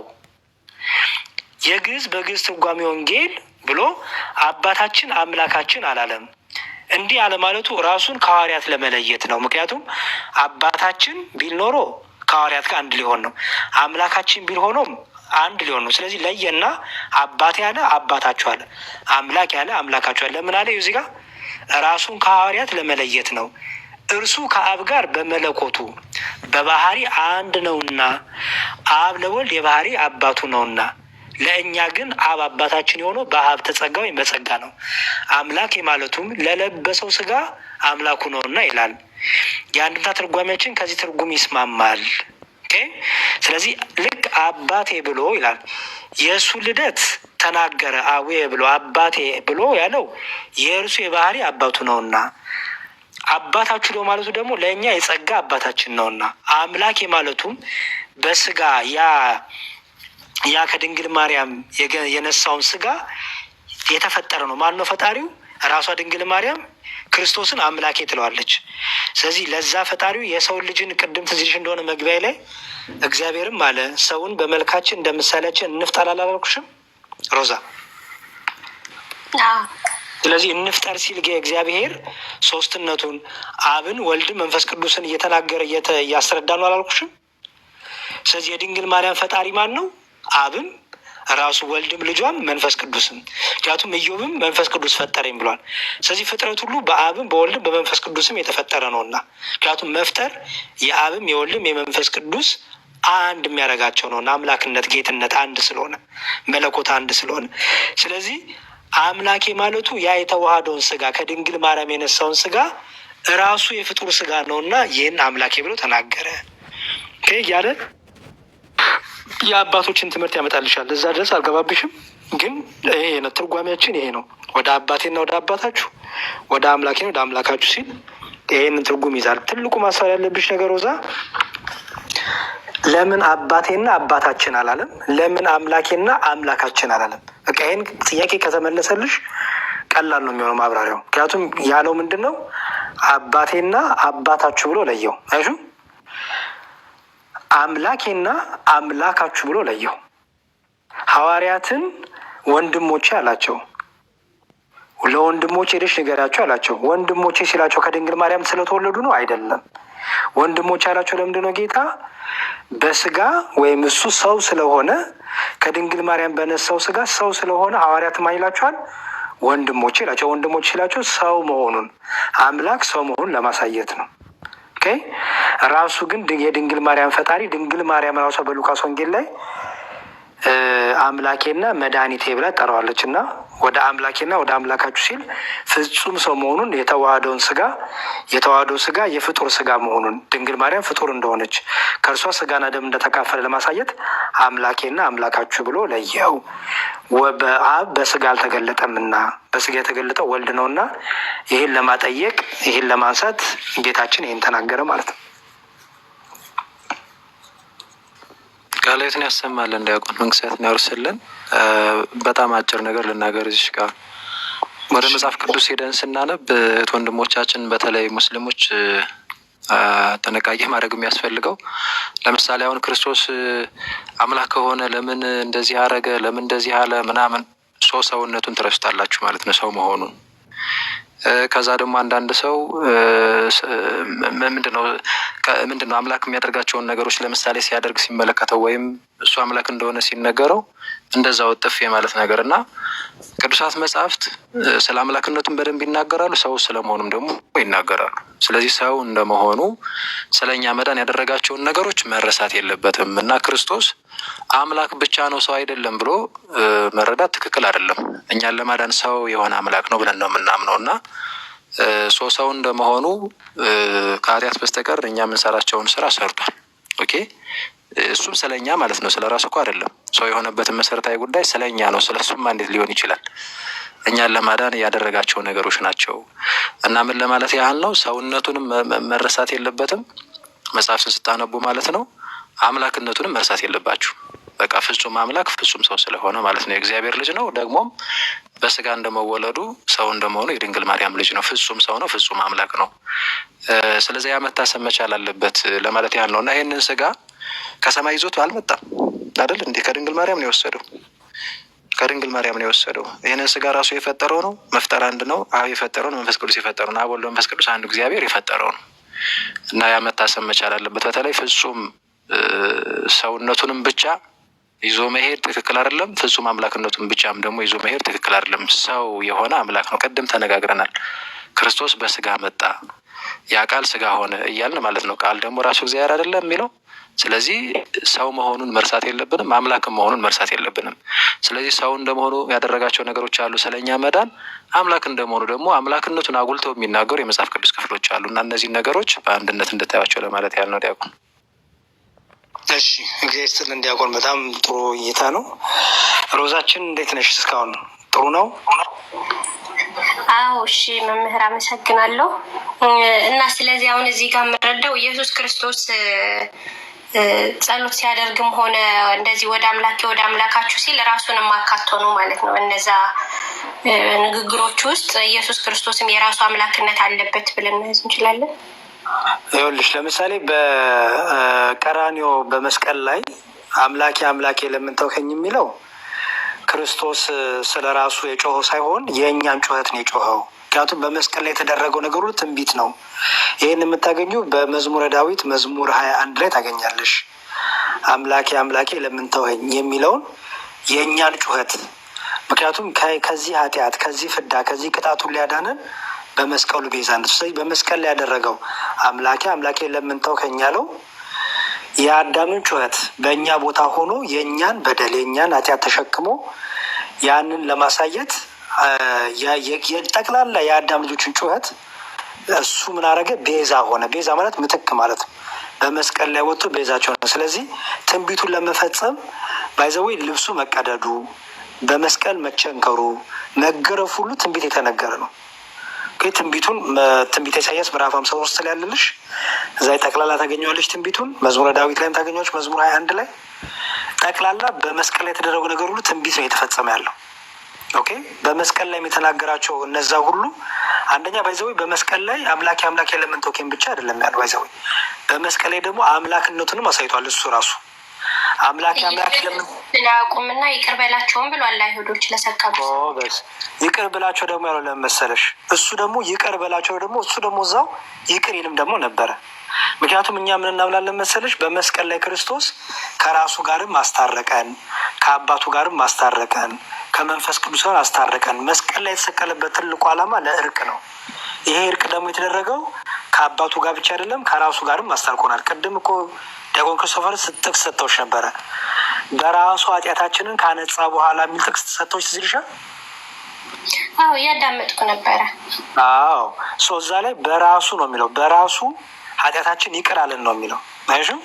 ስለዚህ የኃጢአት ይቅርታ ምህረት ያገኘ ነው ከራሱም ከአባቱም ከመንፈስ ቅዱስ ነው ያገኘ ነው። ቤዛ ግን ማን የሆነ የተሰቀለው ብትይኝ ክርስቶስ ወይም ወልድ። ኦኬ አካላዊ ቃል ስግው ቃል በመስቀል የተሰቀለ ቤዛ የሆነው ግን ይቅር ማለት ምህረት፣ ቸርነት፣ ይቅርታ ከማን አገኘን? ከራሱም ከአባቱም አገኘን። እዛው ላይ የሚገርምሽ አባቱ የሚያደርጉትን አያውቁም ይቅር በል ብሎ ከጸለየ ደግሞ መልሶ ደግሞ በቀኝ የተሰቀለውን ደግሞ እዛው ደግሞ ሲምረውት ያለሽ ወደ አባቱ መጮህ ሳያስፈልገው አባቴ በቀኝ የተሰቀለው ማርልኝ ማለት ሳያስፈልገው ምን እንዳለው ታውቂያለሽ? በስልጣን ጌታ ምን አለ? በል እውነት እልሃለሁ ማረኝ አለው። በቀኝ የተሰቀለው አቤቱ በመንግስት በመጣ ጊዜ አስበኝ ይቅር በለኝ ማለት ነው። ማረኝ ሲለው ቆይ እስቲ ልለምን አባቴን አላለም። ያለው ምንድን ነው? ጌታ እውነት እውነት እልሃለሁ አሁን በዚህ ሰዓት በገነት ከኔ ጋር ነው አለው። እዛው ደግሞ ራሱ ደግሞ ይቅር ሲል ታያለሽ፣ ከአባቱ ጋር ደግሞ ሲያስታርቅ ታያለሽ። ስለዚህ በመስቀል ላይ ራሱም ታራቂ ነበረ፣ ራሱም አስታራቂ ነበር ማለት ነው። እና በመስቀል የተደረጉት ሁሉ ትንቢቶች ናቸው የተፈጸሙት። በመስቀል ላይ ታራቂም ነው አስታራቂም ነው የነበረው። ከአባቱ ጋርም እያስታረቀን ነው፣ ከራሱ ጋርም ደግሞ እያስታረቀ ነው። ከራሱ ጋር ራሱ ይቅር እያለ ከአባቱ ደግሞ ይቅር በላቸው እያለ ይሄን ንርቅ አደረገ ማለት ነው። እና በልጁ ታረቀን የተባለው ለዛ ነው። መጽሐፍ ቅዱስ ላይ በልጁ እግዚአብሔር በልጁ እንደታረቀን መጽሐፍ ቅዱሳችን ይናገራል። ስለዚህ እርቆ የተደረገው ከራሱ ጋርም ነው፣ ከአባቱ ጋርም ነው፣ ከመንፈስ ቅዱስ ጋር ነው። ታራቂም ነው አስታራቂም ነው ማለት ነው። በመስቀል የተደረጉት ነገሮች ትንቢቶች እየተፈጸሙ እንደሆነ እንዳትረሹ። አንድም ደግሞ የሚገርምሽ ጌታ በመስቀል ላይ የሚያደርጉትን ያቁምና ይቅር በሉ ሲል ለእኛ ደግሞ ምሳሌ ሊሆነን ነው እንለዋለን። ለምን ብትይኝ በሐዋርያት ሥራ ምዕራፍ 7 ቁጥር 55 ላይ ክርስቶስ አሁን ለምሳሌ ሮዛ አንቺ እኔን ብትገልኝ ወይ ደግሞ አንገቴን ብትቆርጭኝ ወይ ደግሞ መጥፎ ነገር ብታደርግኝ እንደ ትክክለኛ የክርስቶስ አስተምሮ እኔ አንቺን ይቅርታ ማድረግ ነው ያለብኝ። እንደ ትክክለኛ የክርስቶስ አስተምሮ የምታደርጊውን አታቂም ይቅር በላት ማለት ነው ያለብኝ። እኔ የምታደርገውን እኮ አታቅም፣ እግዚአብሔር ሆይ እራራ አላት ይቅር በላት እንጂ ይድፋት ይቁረጣት እንዲሁ በአፍጢሟ ይትከላት እንዲሁ ወደ እሳት ይወርራት ብለን አንጠይቅም እኛ ክርስቲያኖች። ክርስቶስ ምንድን ያለን? ሲደበድቧችሁ፣ ሲገርፏችሁ፣ ሲሰቅሏችሁ፣ ሲያርዷችሁ አንገታችሁን በእኔ ምክንያት ይሄ ሁሉ መከራ ሲደርስባችሁ ምን በሏቸው ነው የሚለው? ይቅር በሏቸው ነው የሚለው። ይሄንን በቃሉ አስተማረን። ስለዚህ እሱ ደግሞ ይህን በተግባር ማሳየት አለበት አይደል? ምክንያቱም የቃል መምህር እንዴ አርጉ የሚለን መቼ እሱ ሳያደርገው አይተን ነው እሺ ብለን እንዳንጠራጠር በቃል አስተማረን። በማቴዎስ ወንጌል ምዕራፍ 5 ላይ አስተማረን ይቅር በሉ እያለ ለሚያሳርዷችሁ፣ ለሚገሏችሁ፣ ለሚያስሯችሁ፣ ለሚያቃጥሏችሁ፣ በስሜ ሁሉ መከራ ለሚያሰዱ ለሚያደርሱባችሁ ሁሉ ይቅር በሏቸው አለ። እሱ ይህንኑ ደግሞ በመስቀል ላይ የምናደርግ አሳየን። ለእኛ ምሳሌያና አርያ ሆኖ በመስቀል ላይ እየገረፉት፣ እየቸነከሩት፣ ኃይለኛ ነው፣ ብርቱ ነው፣ አምላክ ነው። ማጥፋት ሲችል ግን የመጣው ሊያጠፋቸው፣ ሊቀስፋቸው፣ ሊያርዳቸው አይደለም የመጣው። እስር ቤት ሊወረውራቸው አይደለም የመጣው። ለምንድን ነው? ለምህረት ስለሆነ ምን አለ? የሚያደርጉትን አያውቁምና ይቅር በላቸው። ምህረቱን ያሳያል መጽሐፍ ቅዱሳችን። ይህንን ማን ሲደግሞት ያለሽ መሰለሽ? መጽሐፍ ቅዱሳችን ላይ ይህንኑ ቃል በቃል ማን ይደግመዋል? እስጢፋኖስ የሚባለው ሊቀ ዲያቆን የሐዋርያት ሥራ ምዕራፍ 7 ላይ ቁጥር 55 እንዲህ ይላል። በድንጋይ ወገሩት ይላል። እዚህ ጋር ከከተማም ወደ ውጭ አውጥተው ወገሩት። ምስክሮችም ልብሳቸውን ሳውል በሚሉት በአንድ ጎበዝ እግር አጠገብ አኖሩ። እስጢፋኖስም ይላል በድንጋይ እየወገሩት ጌታ ኢየሱስ ሆይ ነፍሴን ተቀበል ብሎ ሲጣራ በድንጋይ ወግሩት ነበር። ተንበርክኮም እንዲህ ብሎ ጸለየ ለክርስቶስ፣ ጌታዬ ሆይ ይህን ኃጢአት አትቁጠርባቸው እሹ ብሎ በታላቅ ድምፅ ጮኸ ይላል። እሹ ምን አለ? ጌታዬ ሆይ ይህን ኃጢአት ምን አትልባቸው አለ? አትቁጠርባቸው። እሺ ልክ ክርስቶስ እንደተናገረው የሚያደርጉትን አያውቁምና ይቅር በላቸው እንዳለ እስጢፋኖስ ምን አለ? በድንጋይ እየወገሩት፣ እየደበደቡት፣ እየገደሉት ነፍሱን ከስጋው ከመለየቱ በፊት ምን ብሎ ጸለየላቸው? ቁረጣቸው፣ ፍለጣቸው፣ አጥፋቸው አይደለም ያለው ምንድን ነው? ኃጢአታቸውን አትቁጠርባቸው። ስለዚህ ክርስቶስ አምላካችን በመስቀል ላይ አንደኛ የእኛን ጩኸት የአዳምና የልጆቹን ጩኸት ሁሉ በትንቢት የተነገረው መዝሙረ ዳዊት ላይ ያለውን አምላኬ አምላኬ ለምን ተውከኝ የሚለውን እሱን በትንቢት የተነገረውን እሱን ጩኸት በመስቀል ላይ ሆኖ ጮኸልን እንላለን። ላሳይሽ እሱን መዝሙረ ዳዊት መዝሙር 22 በአፕሊኬሽኑ 22 ነው። እሺ እዚህ ጋር ይኸው አምላኬ አምላኬ ለምን ተውኸኝ። እሺ ይህችን በትንቢት የተነገረችውን በዳዊት መዝሙር ላይ መዝሙር 22 ላይ የተነገረችውን አምላካችን ኢየሱስ ክርስቶስ ይህችን ትንቢት ፈጸማት። ይህ ትንቢት ብቻ አይደለም። ይኸው እዚህ ጋር ምን አለ ዳዊት? ብዙ ውሾች ከበውኛልና የክፋተኞች ጉባኤም ያዘኝ። እጆቼና እግሮቼን ቸነከሩኝ፣ አጥንቶቼ ሙሉ ተቆጠሩ። እነርሱም አዩኝ ተመለከቱኝ። ልብሶቼ ለራሳቸው ተከፋፈሉ፣ በቀሚሴም ላይ ዕጣ ተጣጣሉ ይላል። ይሄ የተጻፈው የት ነው? መዝሙረ ዳዊት መዝሙር 22 ላይ አስተዊ። ይሄ የተጻፈው መዝሙረ ዳዊት ላይ ነው። ይሄ ዳዊት ልብሱ ማንም የቀደደበት የለም፣ ዕጣ የተጣጣለበትም የለም። ዳዊት እጁና እግሮቹም አልተቸነከሩም። ታዲያ ዳዊት ስለማን ነው የሚያወራው ሲባል ነቢይ ነውና ስለ ክርስቶስ ስለሚሆነው ነገር ሁሉ እየነገረ ነው። ጌታ ይሄንን ይዞ ምን ብሎ ነገረ መሰለሽ?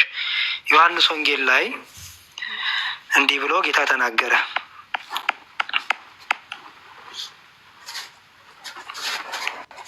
እሺ እዚህ ጋር ዮሐንስ ወንጌል ምዕራፍ 19 እንዲህ ይላል። ጭፍሮችም ኢየሱስን በሰቀሉት ጊዜ ልብሶቹን ወስደው ለእያንዳንዱ ጭፍራ አንድ ክፍል ሆኖ በአራት ከፋፈሉት። እጀ ጠባቡንም ወሰዱ። እጀ ጠባቡንም ከላይ ጀምሮ ወጥ ሆኖ የተሰራ ነበር እንጂ የተሰፋ አልነበረም። ስለዚህ እርስ በእርሳቸው ለማን እንዲሆን በእርሱ ዕጣ እንጣጣልበት እንጂ አንቅለለው ተባባሉ። ይህም ይላል እዚህ ጋር ልብሴን እርስ በእርሳችሁ ተከፋፈሉ፣ በእጀ ጠባብ ዕጣ ተጣጣሉ የሚለው የመጽሐፍ ቃል ይፈጸም ዘንድ ነው። አይሹ ሮዛ? አዎ መምህር ያየው። ይሄ ቃል መቼ የተነገረው? ምክንያቱም ይላል እዚህ ጋር በመጽሐፍ የመጽሐፍ ቃል ይፈጸም ዘንድ አይልም።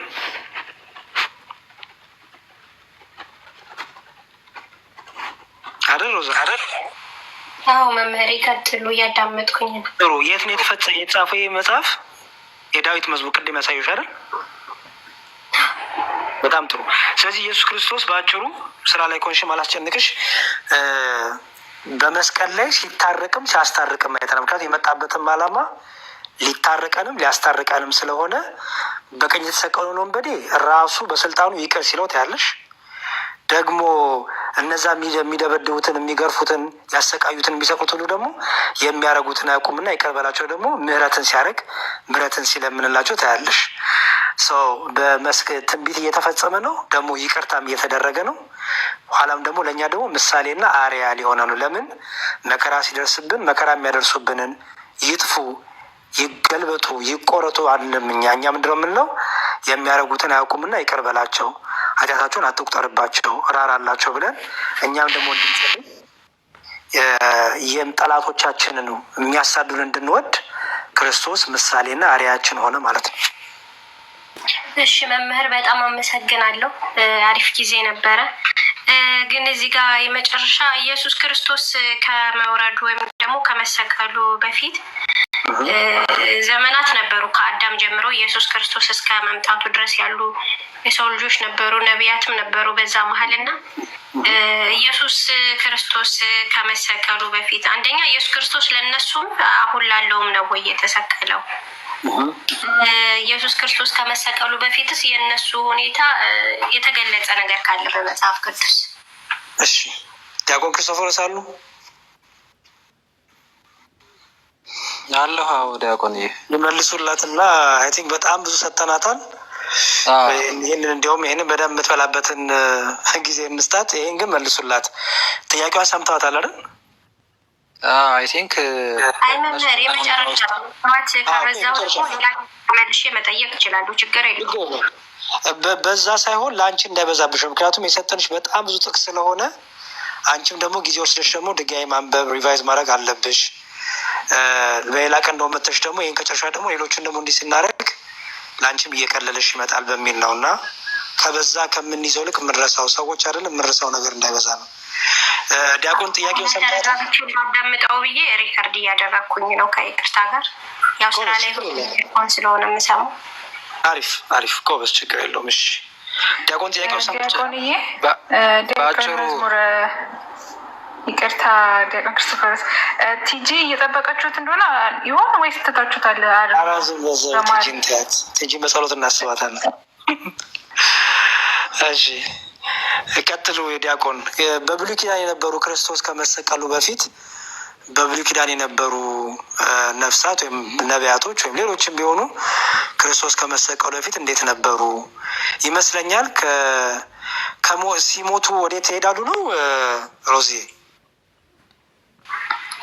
አዎ ሲሞቱ ወዴት ይሄዳሉ? ጥያቄ። እሺ ዲያቆን ይቀጥሉ።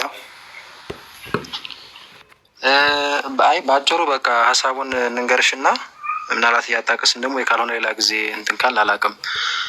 ዞሮ ዘፍጥረት ምዕራፍ 1 ላይ የሰው ልጅ በእግዚአብሔር አርአያና ምሳሌ ይፈጠራል። ከዛ ሕግና ትእዛዝ ይሰጠዋል። ይህንን ሕግና ትእዛዝ ከተላለፈ ሞት እንደሚመጣበት ዘፍጥረት ምዕራፍ 3 ላይ የምናገኘው ማለት ነው ይነገረዋል።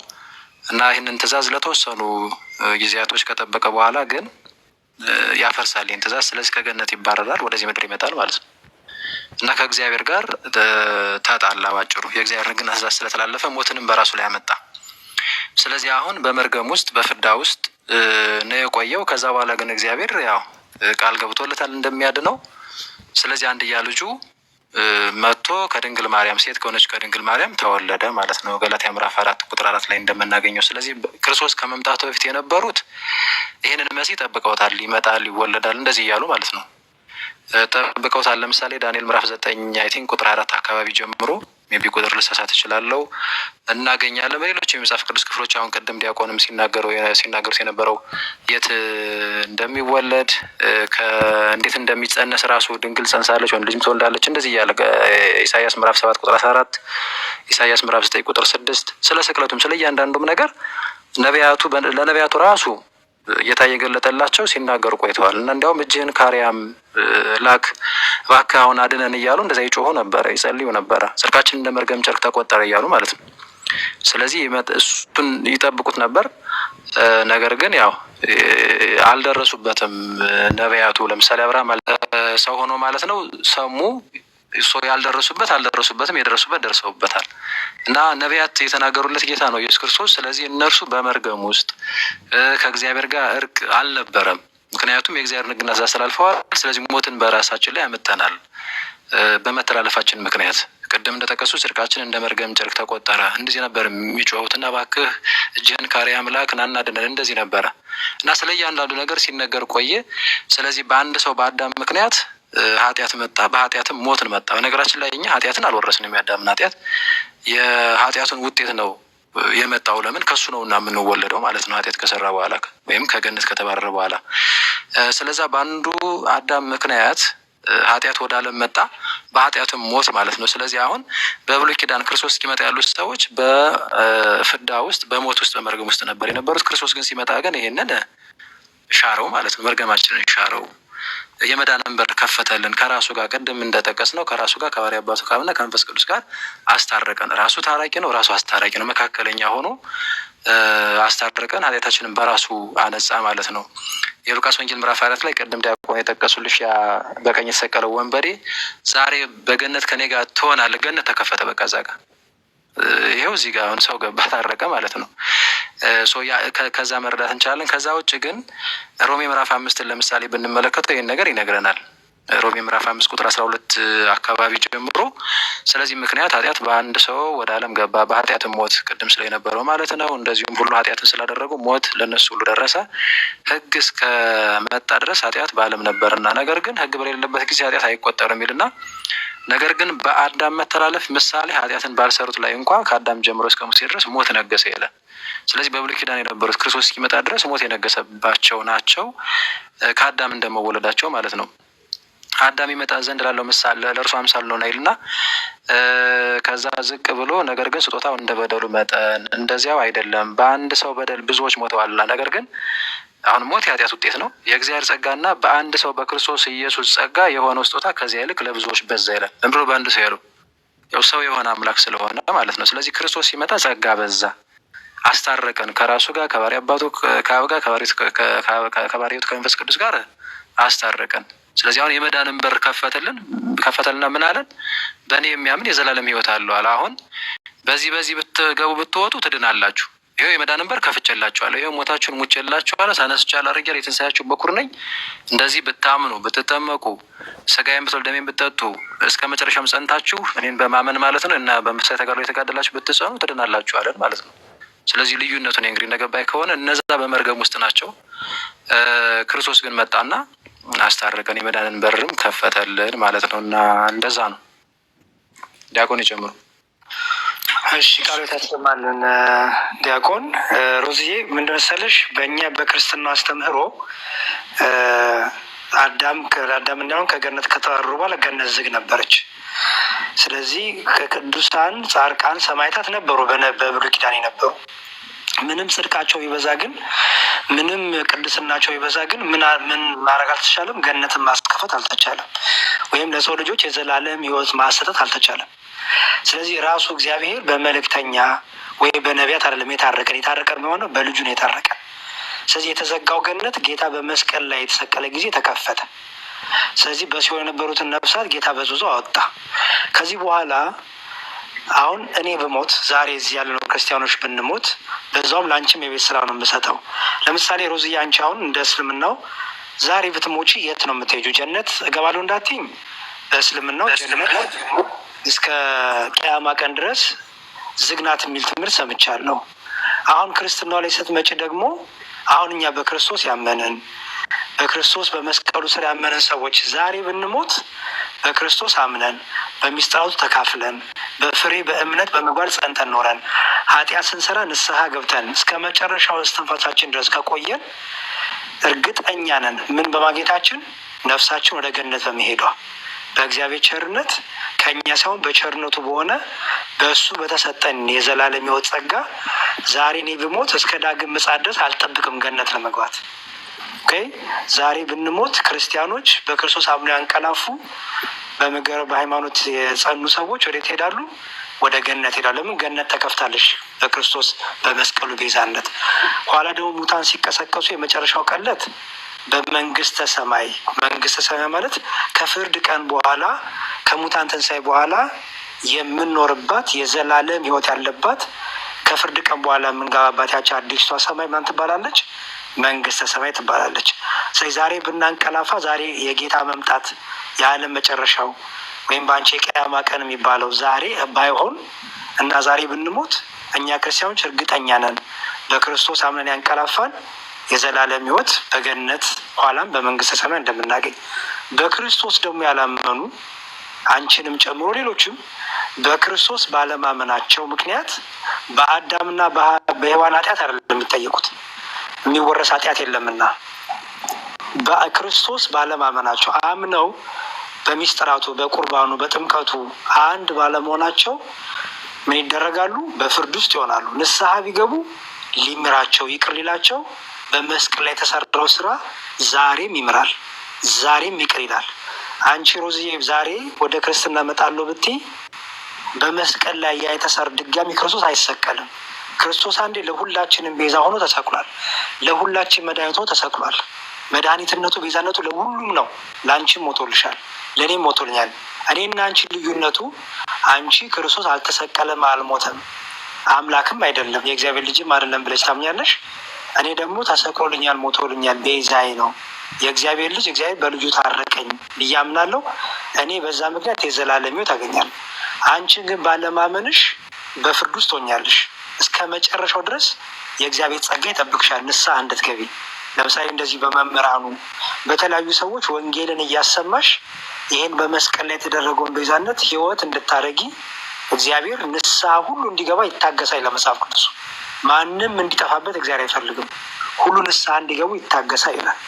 ስለዚህ አንቺ በሰማሽው ቃል ልብሽ ተነክቶ እውነት ጌታዬን አምላኬ ክርስቶስ ነው ብለሽ ወደፊት አናቅም፣ የእኛ ምኞቴ ስለሆነ ብትመጪ በመስቀል ላይ የተሰራው ስራ ለአንድ የተሰራው ስራ ለዘላለም እርቅን፣ ምሕረትን፣ ቸርነትን፣ በጎነትን እያደረገ እስከ ዕለተ ምጽአት ድረስ ዋጋ ተከፍሎልናል ማለት ነው። ረዳሽ በዚህ ምሕረት ውስጥ ነው የምንመላለሰው። ስለዚህ ያ ነው እንግዲህ የክርስቶስ ትልቁ የመጣበት ዓላማ ገነት እንድትከፈት ልጅነታችን እንዲመለስ ነው። ይህን ደግሞ በመስቀል ላይ ያደረገው ትንሣኤ ሙታን ደግሞ እንዲኖር ነው። የሙታን ትንሣኤ አልነበረም። ነቢያቱ ይሞታሉ፣ አይነሱ፣ በስብሰው ይቀራሉ፣ ስጋ ፈርሶ ይቀራል። በክርስቶስ ሞት ግን ምን አገኘን? እርሱ ሞትን ድል አድርጎ ተነስቷል። ሞታችንን ሞቶ ከዛ በሶስተኛው ቀን ተነስቷል፣ ወደ ሰማይ ማድርጓል። ዳግም ደግሞ ይመጣል። ስለዚህ ሞታችንን በመግደሉ እኛ ሁላችን ምን አገኘን ማለት ነው? ትንሣኤ ሙታን አገኘን ማለት ነው። ሁላችንም ትንሣኤ ሙታን ባይዘወይ ለሁላችንም የተሰጠ ነው። በፍርድ ቀን አንቺም ትቀሰቀሻለሽ፣ እኛም እንቀሰቀሳለን።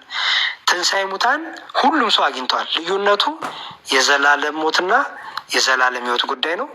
የዘላለም ሕይወት ደግሞ የሚገኘው በመስቀል ላይ በተደረገልሽ ቤዛነት አምነሽ በመጠመቅ ቅዱስ ቁርባኑን በመውሰድ ከሚስጥራቱ መካፈል ከጌታ ጋር አንድ በመሆን የዘላለም ሕይወት አለሽ። ይሄን ካገኘሽ በኋላ እግዚአብሔር ላንቺ ሰጥቶሻል። ጨርሻለሁ። ወደዚህ ብርሃን እግዚአብሔር ያምጣሽ። በጣም በጣም ፍላጎታችንም ነው ምኞታችንም ነው። በጣም በጣም የሚገርም አዳማጭነት፣ የሚገርም ትዕግስት፣ ብስለት አለሽ። እኔ በጣም ነው ያደነኩሽ፣ በጣም ነው ያመሰገንኩሽ። እግዚአብሔር ደግሞ ጥበብን፣ ጸጋን፣ ሞገስን እንደዚህ አስተዋይ ደግሞ የሆኑ እህቶች ስናገኝ ደግሞ በጣም ነው የምቀናው። ምን አለ ይሄን የክርስትናውን ብርሃን ቀምሰውት፣ ምን አለ በደንብ ጭንቅላታቸው መርምሮ አጥንተው ወደዚህ ብርሃን ቢመጡ ብዬ ከመኛቸው በጣም ብዙ እህቶች፣ ሙስሊም እህቶችና ወንድሞች አንዱ አንቺ ነሽ። እንግዲህ ዛሬና እግዚአብሔር ይርዳሽ። ሁላችሁም ኮመንት ላይ ያላችሁ እንግዲህ በጸሎት አስቧት፣ ጸልዩላት። ከኛ የሚጠበቀው መንገድ ነው። ከኛ የሚጠበቀው የክርስትናን ትምህርት መግለጥ ነው።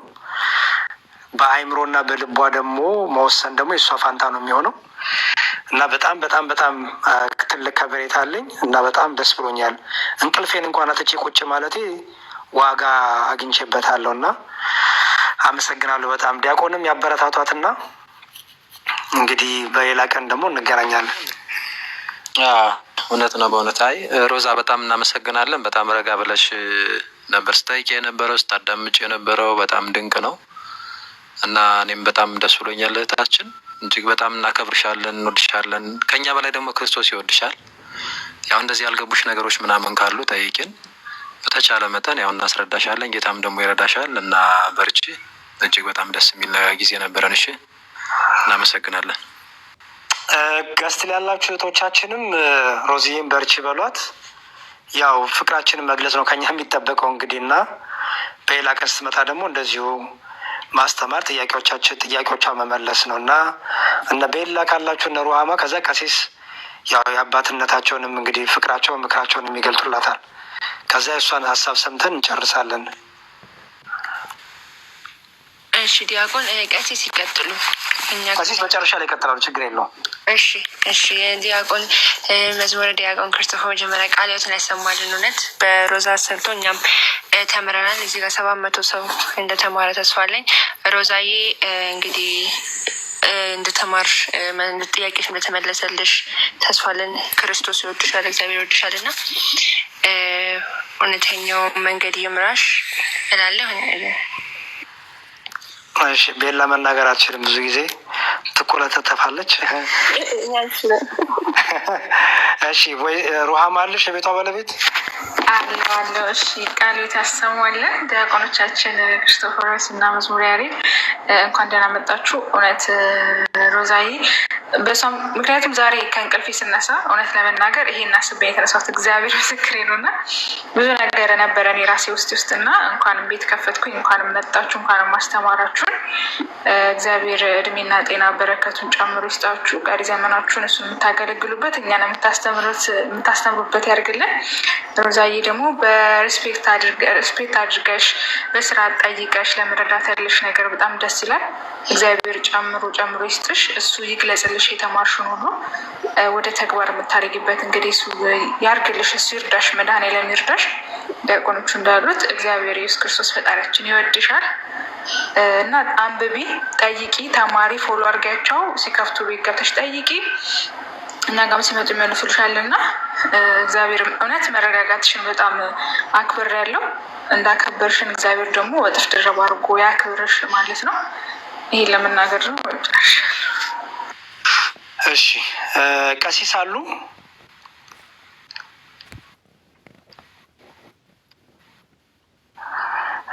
እሺ እግዚአብሔር መዝሙረ ያሬድ ክርስቶፎሮስ ሰላም ናችሁ? ሰላም ለእናንተ ይሁን። ልጅሎች ትንሽ ስራ ላይ ስለሆንኩ ነው፣ ይቅርታ። እናንተ እስከዚያ ትንበሉ፣ ይቅርታ። እሺ ችግር የለውም ቀሲስ። እሺ ሳምሪ ያለሽ? ማኪ ያለሽ?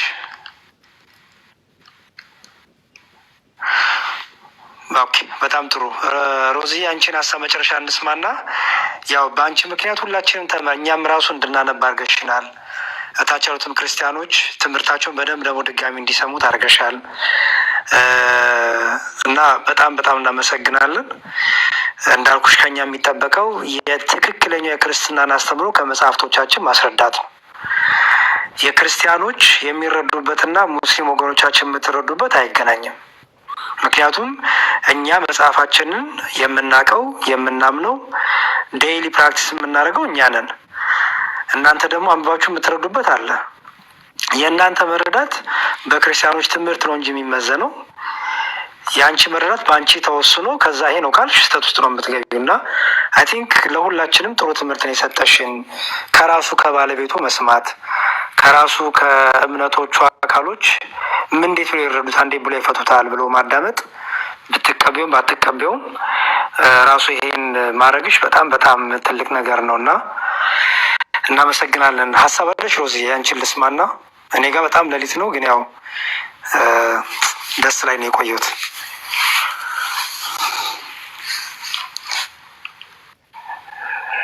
እስካሁን ግን አልነጋም። ዲያቆን ነጋቦት? አዎ ትንሽ የቀረኝ። ሮዛ አለሽ? ኦኬ ስራ ላይ ትሆናለሽ። በቃ ሲመችሽ ወይ ሚዩትሽን አንስተሽ ማውራት ትችላለሽ። በተረፈ ያው ፍቅራችሁን ግለጡላት። ትልቁ ነገር ግን ከጊፍቱን በላይ በጸሎት ማሰብ ነው። በቃ ጸሎት አድርጉላት፣ አበረታቷት። በቃ በተለይ እንድትመረምር አበረታቷት። ሌላ አይደለም። ይሄ ክርስቲያን እንድትሆን ወይ የሆነ እንድትሆን አይደለም። ሰው መርምሮ አንብቦ በአይምሮ አገናዝቦ በነፃነት የወሰነው ይሻለዋል። ስለዚህ በነፃነቷ ሄራን ተጠርቼ ሄጄ ነው ሮሃማ ሄራን አልክ። ሮዛ አመሰግናለሁ በጣም ለነበረን ቆይታ። ያው እኔ ብቻ አላደከምኳችሁም ብዬ ተስፋ አደርጋለሁ። ምክንያቱም እዚህ ጋር ሰዎች አሉ። አመሰግናለሁ በጣም መልካም ጊዜ። ባይዜ መድከምም ግዴታችን ነው ሮዛዬ። እሺ እንደዛማ እንዳስብ ላግዝ ወይ ስርዓትማ በስርዓት እንዴ ግድ ነው። ይሄ በጣም ምንም ያጠፋሽው ነገር የለም። እጅግ በጣም ሰምተሽናል። ግን እኛን አዎ በደንብ ሰምቻለሁ። ያልሰሙን ደግሞ በደንብ እንትን ለማለት ሪከርድ አድርጌያለሁ። ተረጋግቼ አዳምጣለሁ ማለት ነው። እሺ ሮዛይ በርቺ፣ እጅግ በጣም እናከብርሻለን። በርቺ። እሺ አመሰግናለሁ።